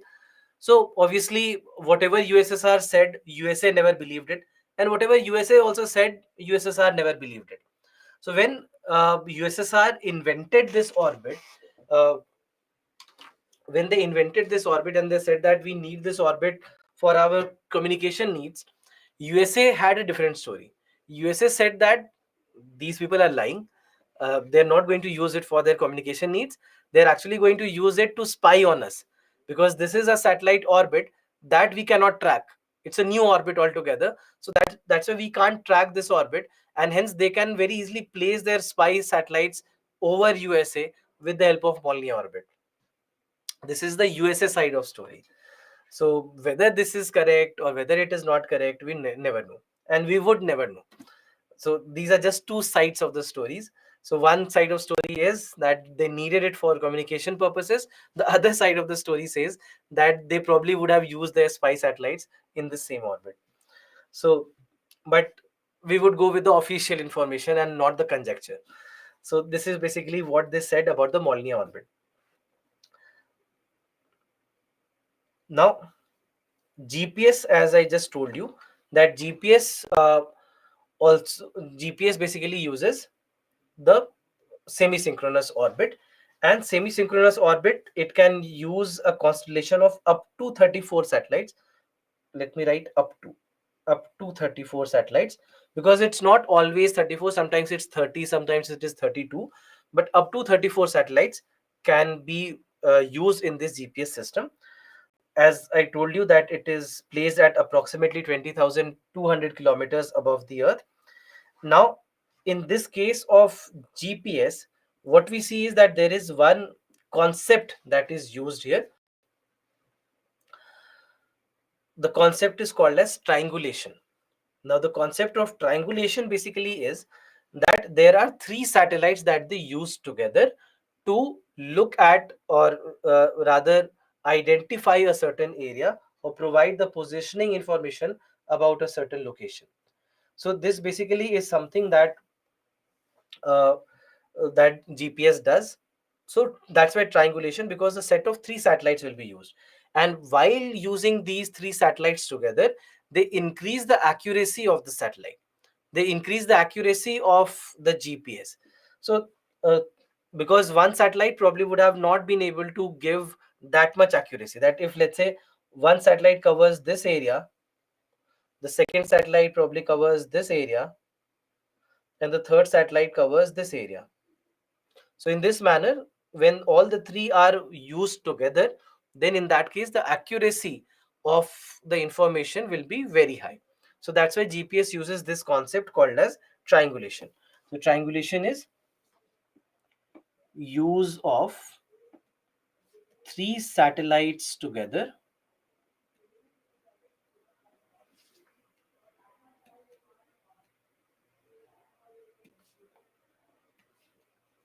to provide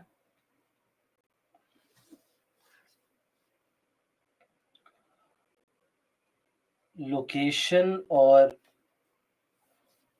position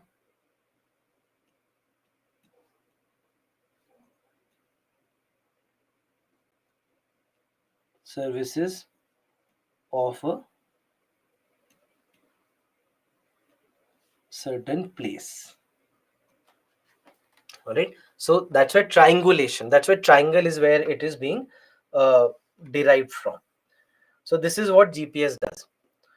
Now we also, I'll come back to this question later, just wait for some time. The third kind of orbit is the high earth orbit. Now in case of high earth orbit, again let me just give you all the basics. First, the height is how much? 35,786 kilometers, correct? This is the height. What is the application? Primary application is communication. Primary application is communication, and any type of communication. It can be radio, television, mobile phone, internet, any kind of communication. The application basically for high earth orbit. Then we see that you have heavier satellites here.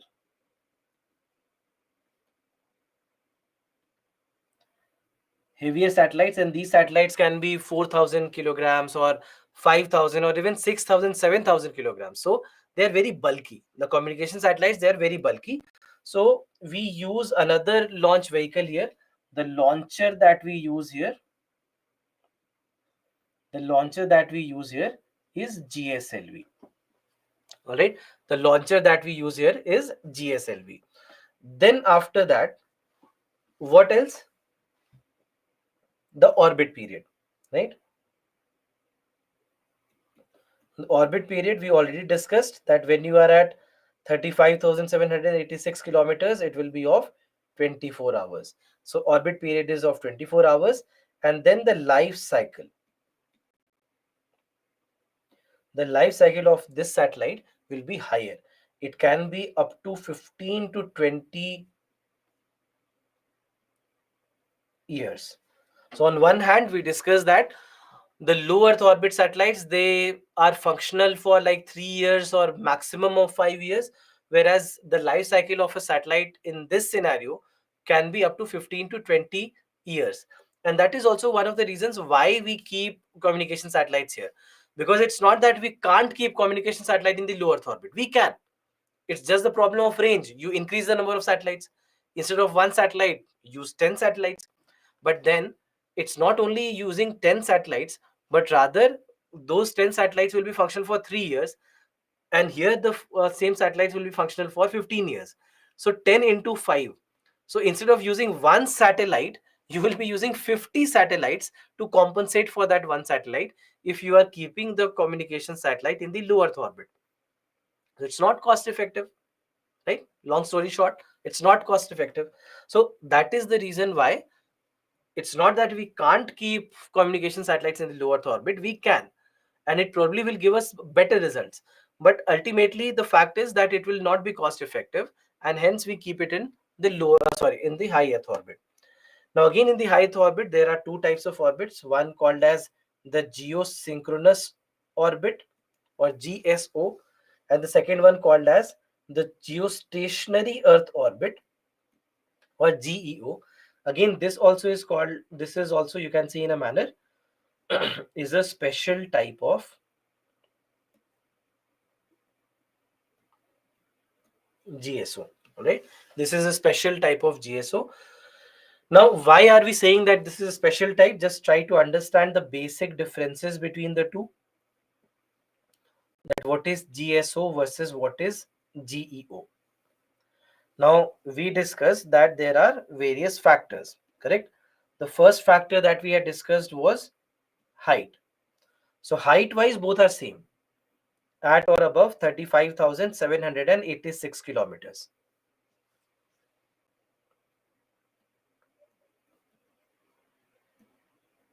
Right? So height wise both are same, so no difference here. Then the second factor that we had discussed was eccentricity or the shape. Now this is where there's a difference. Geosynchronous orbit will be elliptical, whereas geostationary orbit will be circular. It will be circular uh, in its shape. So that's the second factor. The third factor that we had discussed was inclination. Now, inclination wise, what we see with geosynchronous orbit is that it can have a small inclination. All right, it can have a small inclination. So you can say, we'll write here small inclination possible. But in case of geostationary orbit, it has 0 degree inclination with the equator. It has a 0 degree inclination with the equator. So in a manner, it lies in the plane of the equator. Now understand something here. In case of geostationary orbit, just look at the column of geostationary orbit. Height is fixed.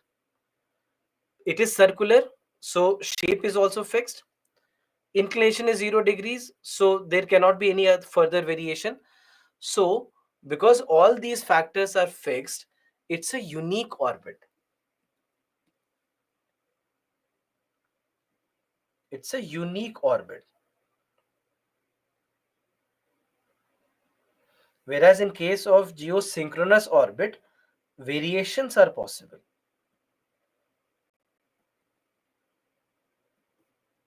Right? Variations are possible, but in case of geostationary orbit, variations are not possible because all the factors are fixed. So there is only one geostationary orbit, whereas there can be multiple geosynchronous orbit. All right, there are, so let me make it easier.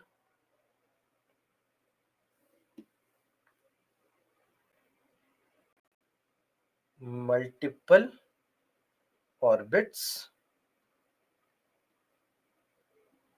possible. All right, so on one hand you have multiple orbits possible, on the other hand you just have one unique single orbit. So that's why we are saying that geostationary orbit is a special case of geosynchronous orbit. So this is how it is. So geostationary orbit basically lies on the equator. It lies on the equator, whereas geosynchronous orbit, it can have a small inclination from the equator. Now when we look at all these communication satellites, again there are various ways in which communication satellites can be used: telecommunication, telemedicine, teleeducation, television, mobile communication, radio communication. In all these cases we can make the use of communication satellites. All right, in all these cases communication satellites can be used, and we have different groups of satellites: the INSAT satellites and the GSAT satellites.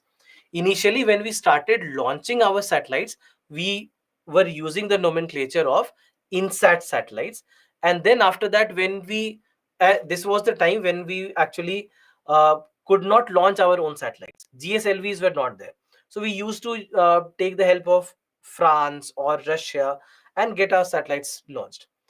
But then we also developed our own launch vehicle, that was the GSLV, and then we changed the nomenclature of these satellites from INSAT to GSAT. So that's the basic difference. Now, apart from that, we are also using these all these orbits for navigation purposes, and there are two navigation satellites or two brackets of navigation satellites, one called as Gagan, second one called as Navik. So first, to start with, what is Gagan? So there are two ways in which navigation satellites are being used. Now GPS is also a navigation satellite, but GPS uses a medium earth orbit. But in our case, when we are using our satellites, we actually don't use the medium earth orbit. We use a mix of medium earth orbit and a high earth orbit also. How exactly? Let's see that. So first and foremost, we have Gagan. Now, this Gagan, if you see this, it makes the use of the GPS satellites and also makes the use of geostationary satellites. So that's why it is making the use of medium Earth orbit, and it is also making the use of high Earth orbit. It's a you can say a mix of both, and that's why Gagan basically means GPS aided geo augmented navigation. That's why GAGAN, Gagan. Now, this is a system that was jointly implemented by ISRO, or Indian Space Research Organization, and Airports Authority of India. They both collaborated, they came together, and they designed this Gagan system for civil aviation, to provide civil aviation applications. But it's not that it is only applicable or only useful for civil aviation, it can be used for other purposes as well. If we want, we can use it for different purposes. So that's why it can be used in uh, intelligent transportation or maritime highways, railways, surveying, uh, geological applications, geodesy applications. In all these cases, we can make the use of Gagan system, but primarily for civil aviation. Now, why civil aviation? Because we wanted reduction in cost. This will help us in reducing cost, reducing time of flight,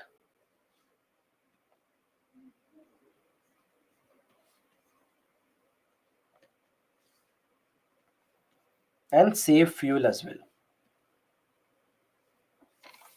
All right. So that is basically what we want, is we want to reduce the flight path. So if you know, I mean, it may not be required for you, but let's say, if let's say something is flying from Kolkata to Bangalore, all right, then in that case, it's not that it takes a straight line path. You will see that it will take a circular approach like this, maybe something like this, or maybe it comes like this. So it will not come in a straight line path. So obviously the total distance that it is traveling is much larger than the actual straight line distance between the two places, and there are reasons for that. One simple reason is also the rotation of the earth. Apart from that, we take into account the landing and the takeoff, and all the avionics have to be taken into account. So that's why it takes a longer route. So we are trying to reduce that path length with the help of these satellites, because when we reduce the path length, distance is less, means time taken is less, so flight time will be less, fuel utilized will be less. So you are saving the fuel, you are reducing the cost, and you always obviously have the environmental application as well, because you are using lesser amount of fuel. So that's why there are all these things in civil aviation that Gagan system will help with. So that's the first navigation system that we have. Apart from that, the second navigation system is IRNSS, or Indian Regional Navigation Satellite System. Indian Regional Navigation Satellite System. So this is basically a set of 7 satellites, 3 of them which have been placed in the geostationary orbit, and 4 of them have been placed in the geosynchronous orbit. So as you can see here, you have geostationary orbit. There are 3 of them, 3 satellites placed in the geostationary orbit, and 4 satellites placed in the geosynchronous orbit.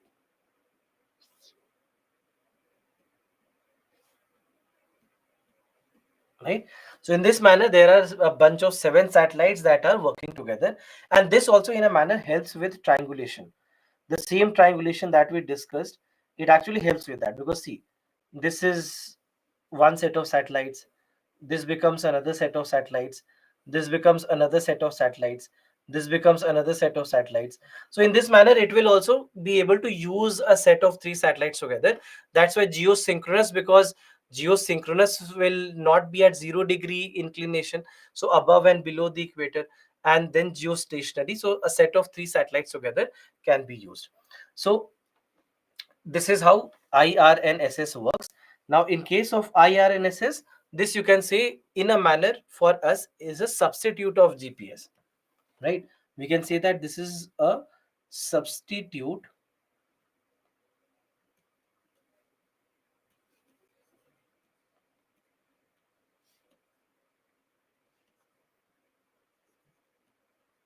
This is a substitute of GPS for India.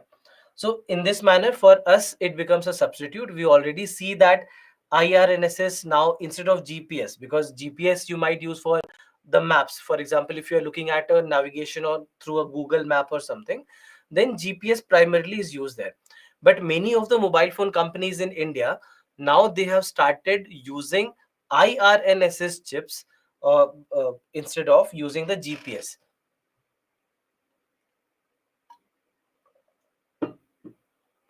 So we already see that happening. It's not that it's in the future or it is planned. For example, Xiaomi became the first such company that started providing the IRNSS chips in its mobile phones instead of GPS. Obviously, because also it is a Chinese company, it has to be the first one to do that. Otherwise, they don't know when they will be banned. So, but jokes apart, but they became the first such company which started giving the GPS, the IRNSS chips in the mobile phones instead of GPS. So many of the other companies also have followed the suit and they also have started. Two of the biggest companies have not done it yet, and last year they were also suggested by the government that you should also start. Samsung and Apple, these are the two companies which are still using GPS, and they also have been now asked by the government of India that you should also start moving towards IRNSS and stop using GPS in your upcoming mobile phones.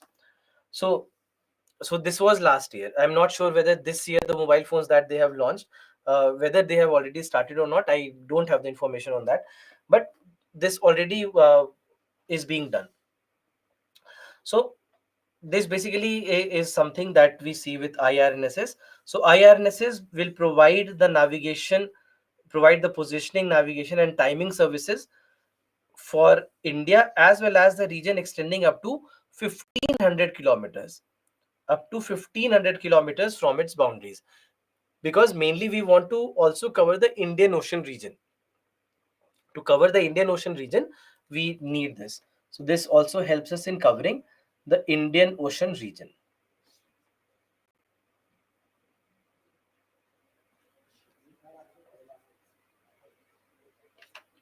All right. So in this manner, we see that this is something that we try to do. Now, in case of IRNSS, there are two types of services that IRNSS will provide. One called as the standard positioning service, and the second one called as the restricted service. So standard positioning service is the service that is available for every one of us. All right. Just like GPS, how we use it today, that's the standard positioning service. The second one is the restricted service, or something which is also called as precision positioning service. Precision positioning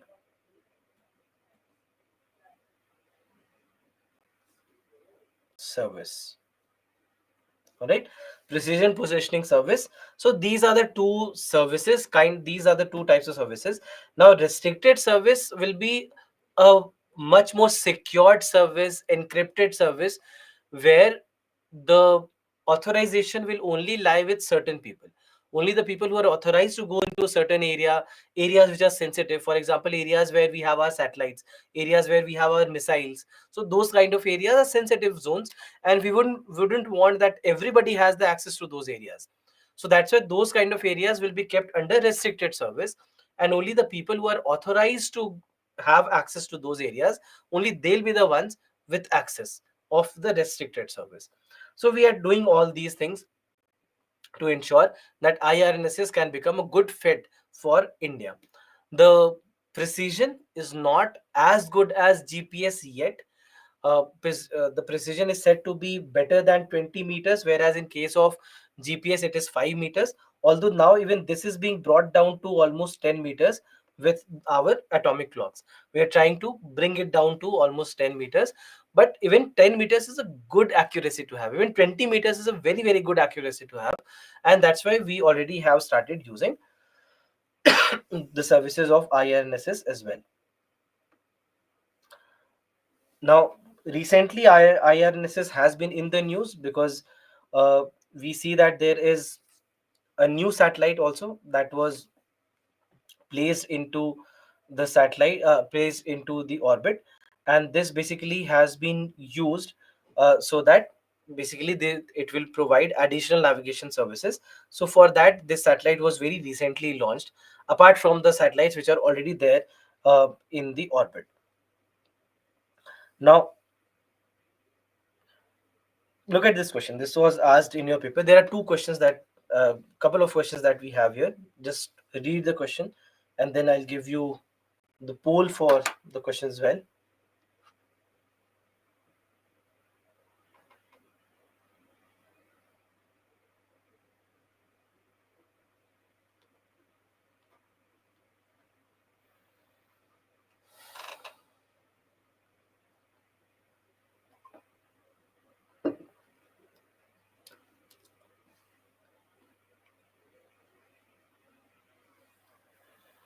All right, so I'm launching the poll. It's an easy question.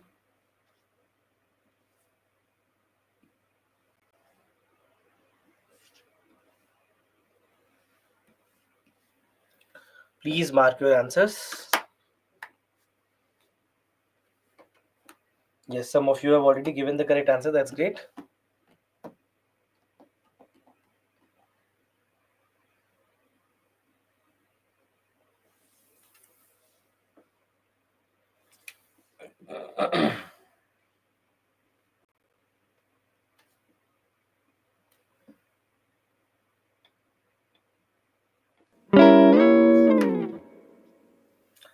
All right, so 54% of you have given the correct answer. I was expecting more than this.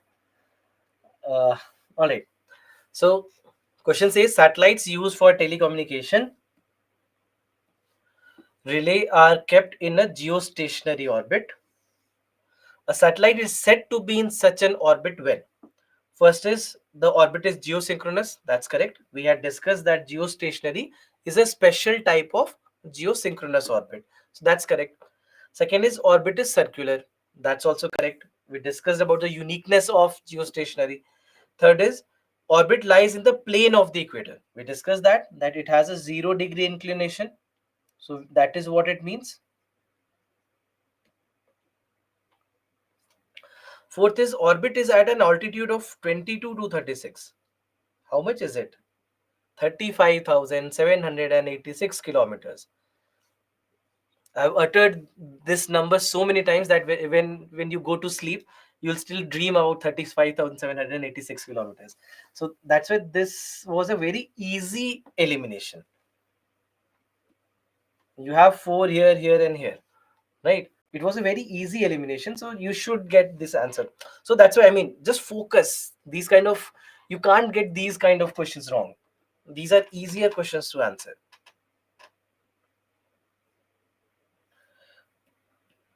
Another question which we had skipped. Yeah, please read this. Again, a very simple and easy question.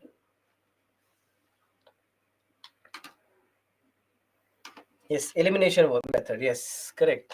This is where all the elimination methods very easily work.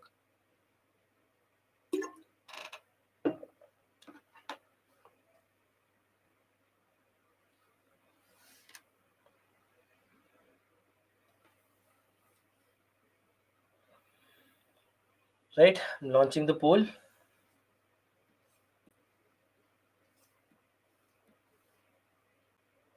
Pretty simple question again.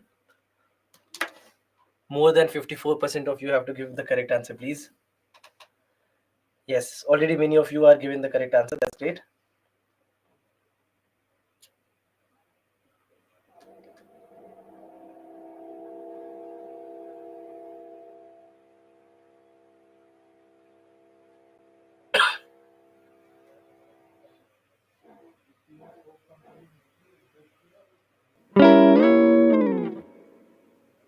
Marginally more number of you have given the correct answer. 56% of you have given the correct answer.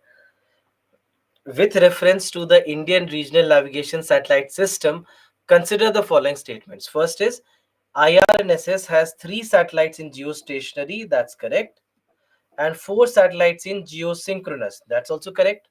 So good. Statement number 1 is correct. IRNSS covers entire India and about 5,500 square kilometers beyond its borders. This is wrong.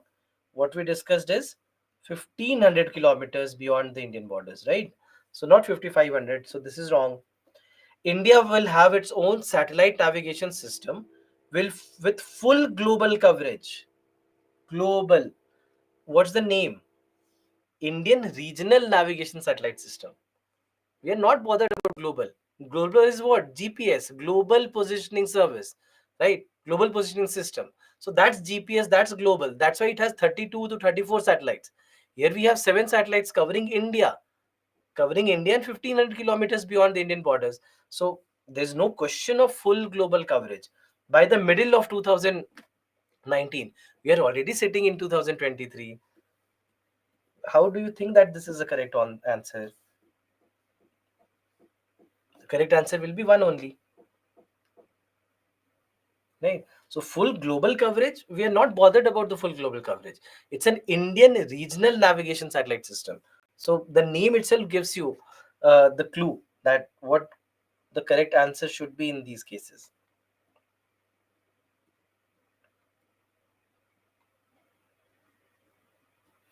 Yeah. So apart from these, there are other satellites as well. So for example, we have satellites which are meant for space science. So there is Mangalyaan, there is Chandrayaan 1, Chandrayaan 2, Chandrayaan 3 now, Aditya L1, Astrosat mission, and the upcoming Gaganyaan mission. So these are the ones which are related to space science. So most of them, they will not be placed on these orbits, right? The orbits that we discussed, they'll be beyond these orbits or some special orbits in most of the cases. Then after that, there are experimental satellites. Experimental satellites largely will be placed in the low Earth orbit, mostly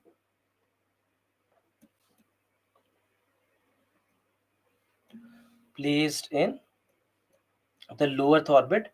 So maybe upper atmosphere, maybe 200 kilometers, 300 kilometers, just to maybe test something.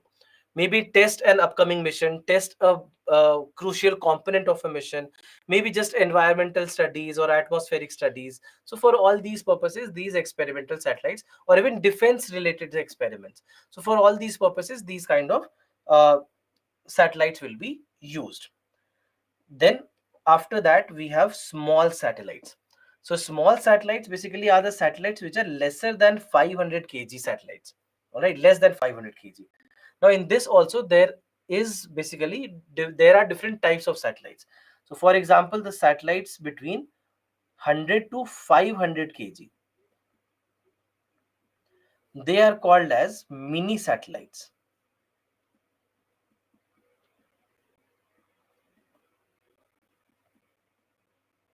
They are called as mini satellites. Generally speaking, between 25 to 100 kg, they are called as microsatellites. Between 1 to 25 kg, they are generally called as nanosatellites. And anything that is less than 1 kg, they are called as picosatellites. Right.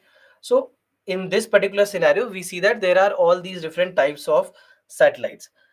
Although in all these cases, the most important one for us today becomes nanosatellites.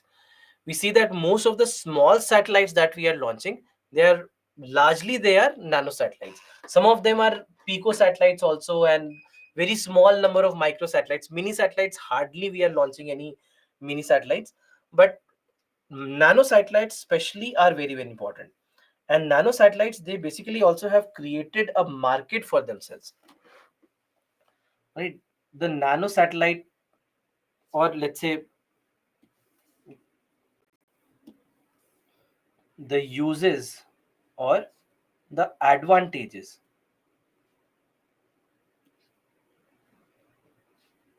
of nano satellites. And it's not very difficult to think that what the uses or the advantages of nano satellites could be. Can you provide me with the points? If you don't, I will. But let's start with you. Can you think that why nano satellites are so important? What are the uses, advantages of nano satellites? Why is it developing as a market? Okay, cost effective. That's great.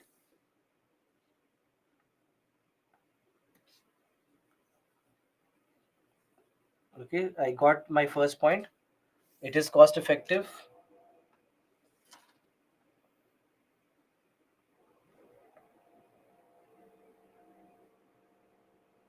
easy to launch. Yes, that's correct.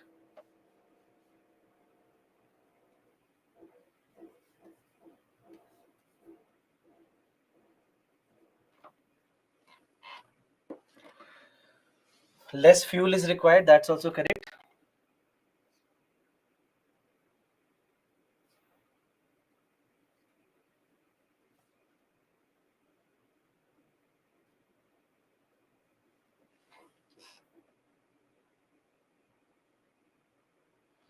Can be launched many at a time. That's also correct. So, in a manner, we can talk about this being versatile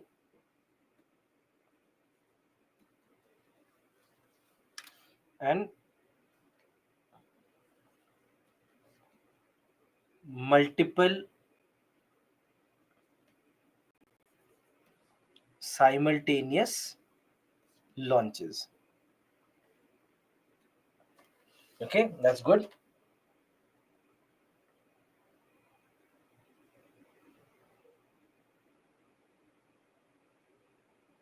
Yeah, in most of the cases, experimental satellites also are nano satellites. So, okay, I'll mention this.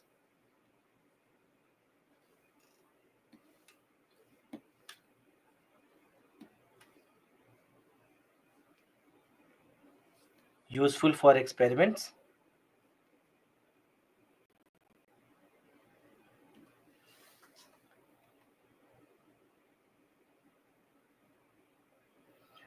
It will not be easy to hide. It will not be so it's not that it's going to be very easy to use it for let's say spying purposes, etc.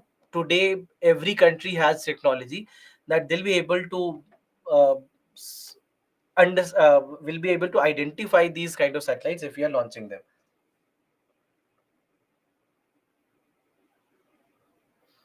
Yes, time requirement. So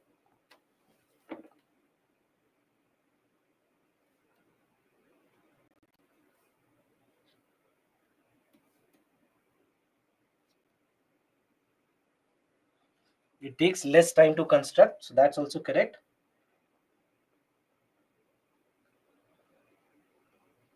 Yes, so there is one point that I was looking for, and now I have this point. Kumari, you have provided this point. This is where just understand that apart from the specific example advantages that we have out of this, what we see as a very, very important application here is private participation.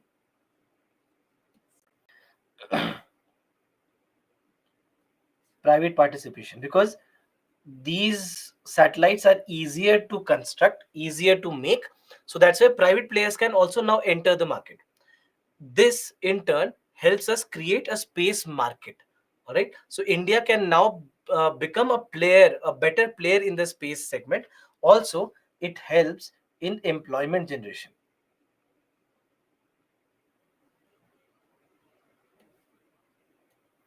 It helps in employment generation.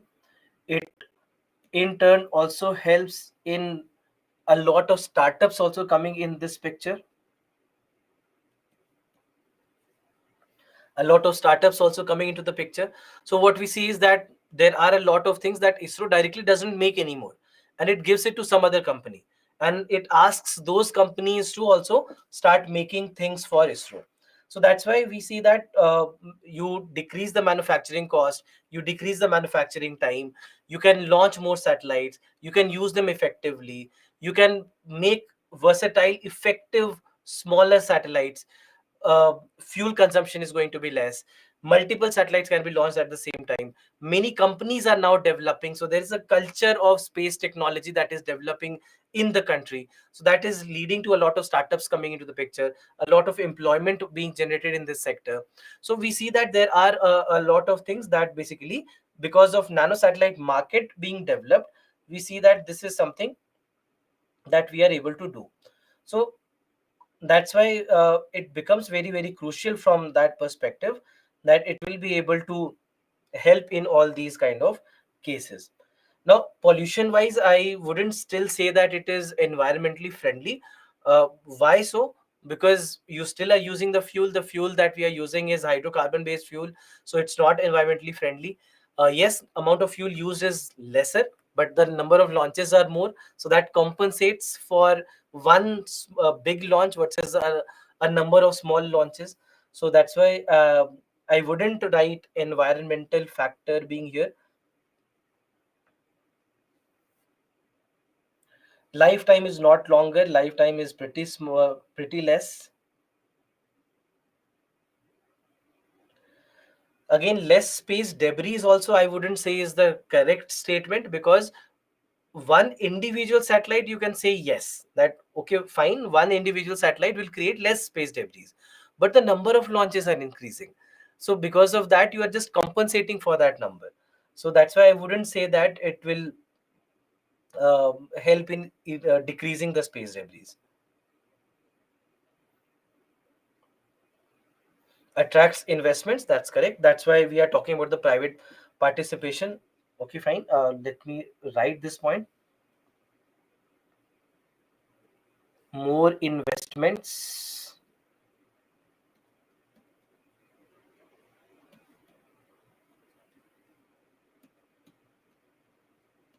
in the sector.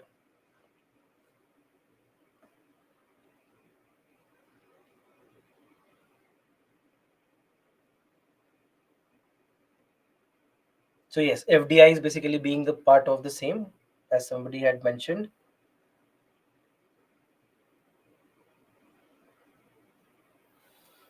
Boost research and development, that also is correct. You can say that it will help in more research and development.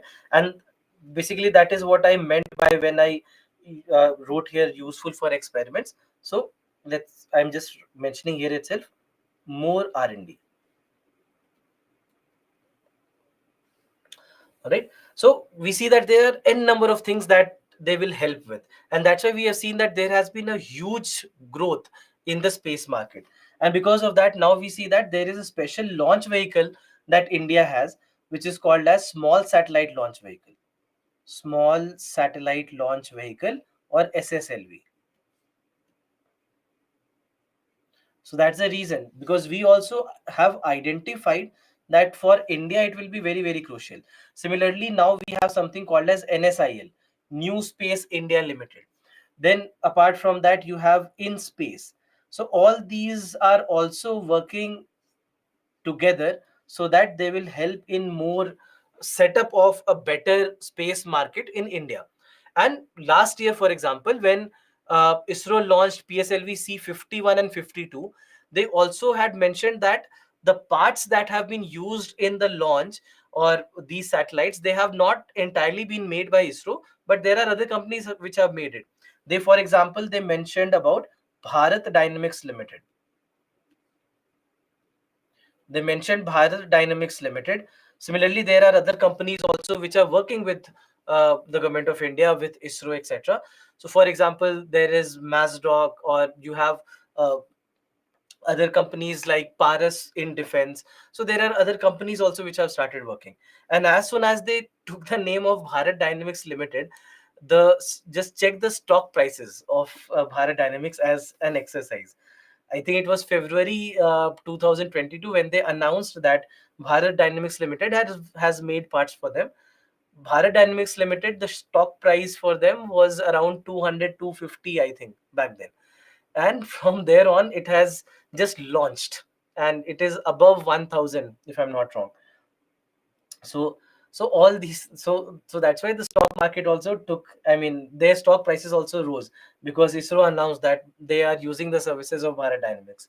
So in this scenario, that's why we have seen that all these kind of developments have happened in the field of small satellites. So this from the mains perspective, remember this, all these points from the mains examination perspective will be very, very important. And then lastly, we also have university or academic institution satellites, because so these are the satellites that have been developed by some college, some university, students and faculty, they come together, they make these satellites.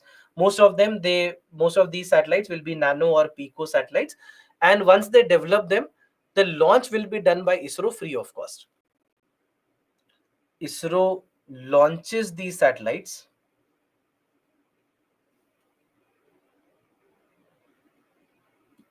with no charge.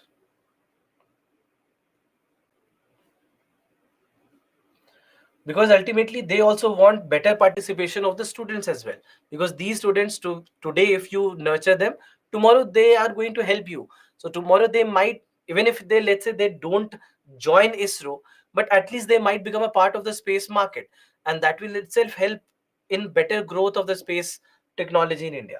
So that's why we see that all these kind of things are also done by ISRO to help in further uh, development of this.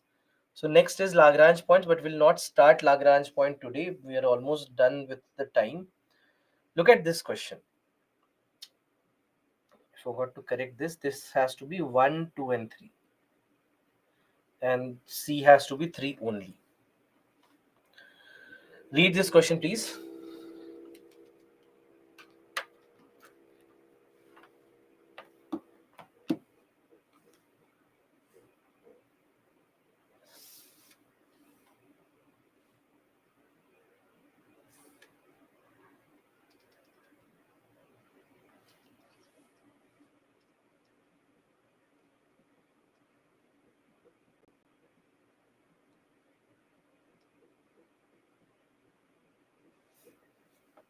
So I'll launch the poll for you.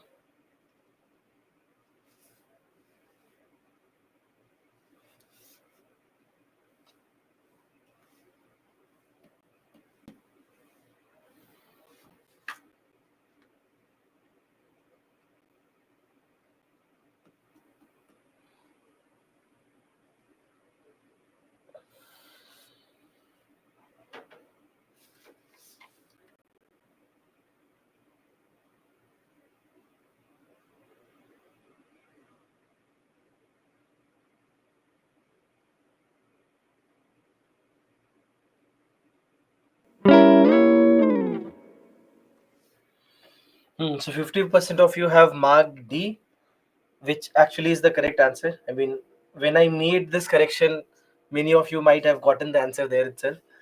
But okay, so let me discuss this. For the measurement or estimation of which of the following satellites of the following are satellite images or remote sensing data used. First is chlorophyll content in the vegetation of a specific location. So the question basically is asking, would we be able to understand what is the amount of chlorophyll content in the vegetation of a particular region? Yes, we can. How exactly? We analyze the green color.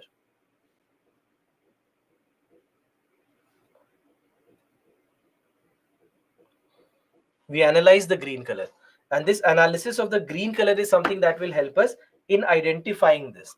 All right, so if the intensity of green color is very high, then it means that this is an area which has larger amount of chlorophyll, meaning that it is able to use the water and nutrition provided in that area very well. So it has very good applications in agriculture. So we can use uh, the remote sensing satellites to actually identify this, and this is doable. This is something that we do, and that helps our agriculture. All right, so that's the first thing. Second, greenhouse gas emissions from rice paddies of a specific location. So in the rice paddies, what kind of greenhouse gas emission happens? Which greenhouse gas will be emitted from the rice paddies? Yes, methane. Correct. Perfectly correct. So it basically is about identifying methane. Can we identify methane? Again, the answer is yes. We can actually identify the presence or presence of any gas and even the amount of a certain gas that is present in any given area with the help of our satellites. And that too will be done with the help of imaging. When we take the pictures, the images of any given area, that will give us an idea about the greenhouse gas emissions as well. So that's doable. Third is land surface temperatures of a certain location. Now, land surface temperatures basically means heat, correct? We are trying to understand the amount of heat that is being generated, and this is something that we can actually understand from infrared rays.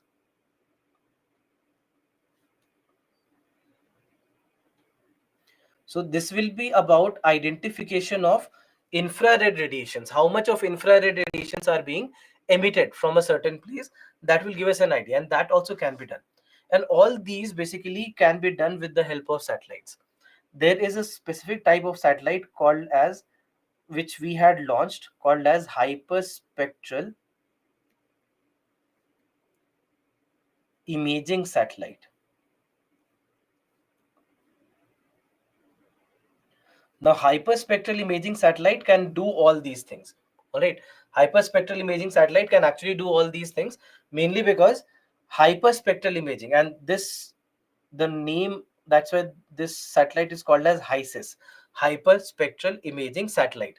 This was launched in 2018, and this question was asked in 2019. So, in a manner, it was a current affairs question which has been camouflaged as a direct satellite based question, but actually it was a current affairs question. But this is where you have to understand that how to read current affairs is very, very important, because look what's happening here. They did not ask you what is hyperspectral imaging satellite or what is the use of hyperspectral imaging satellite. Even if you look at the newspapers, you will hardly find any information about what is hyperspectral imaging. If let's say if India is launching a hyperspectral imaging satellite, the very first question that should come in your mind is, what do we mean by hyperspectral imaging? What is hyperspectral, or what is hyperspectral imaging? See, normal image that our eyes capture, we basically are able to capture the primary colors. All right, we only capture, or our eyes only capture the primary colors, red, green and blue. All right, when we say hyperspectral imaging, that's the kind of imaging where uh, every part of the electromagnetic spectrum is involved: radio waves, infrared rays, x-rays, visible light, every color in this visible light. So every part of the entire electromagnetic spectrum can be used for imaging. So that is what we call as hyperspectral imaging. All right, so that's basically is something that can be done here, and we actually use it for getting the satellite images, and that's why the correct answer will be 1, 2 and 3. Right, so let's stop here. The next topic for us is Lagrange points, something that let's start in tomorrow's class. And after this there are small portion that is left, so tomorrow we'll be able to complete this portion, and we'll start with our next chapter, which is energy. So energy will be the second chapter that we will start tomorrow. So now if you have any questions, please let me know. Let me discuss them with you, and then we shall end the class for today. The leaderboard. Okay, leaderboard.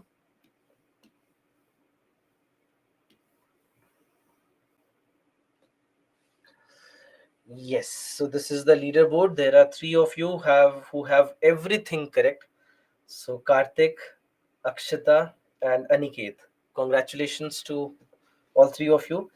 And everyone else, not a bad job. Even if you are getting 7 or 6 out of these 8 correct, it's a wonderful job that you've done.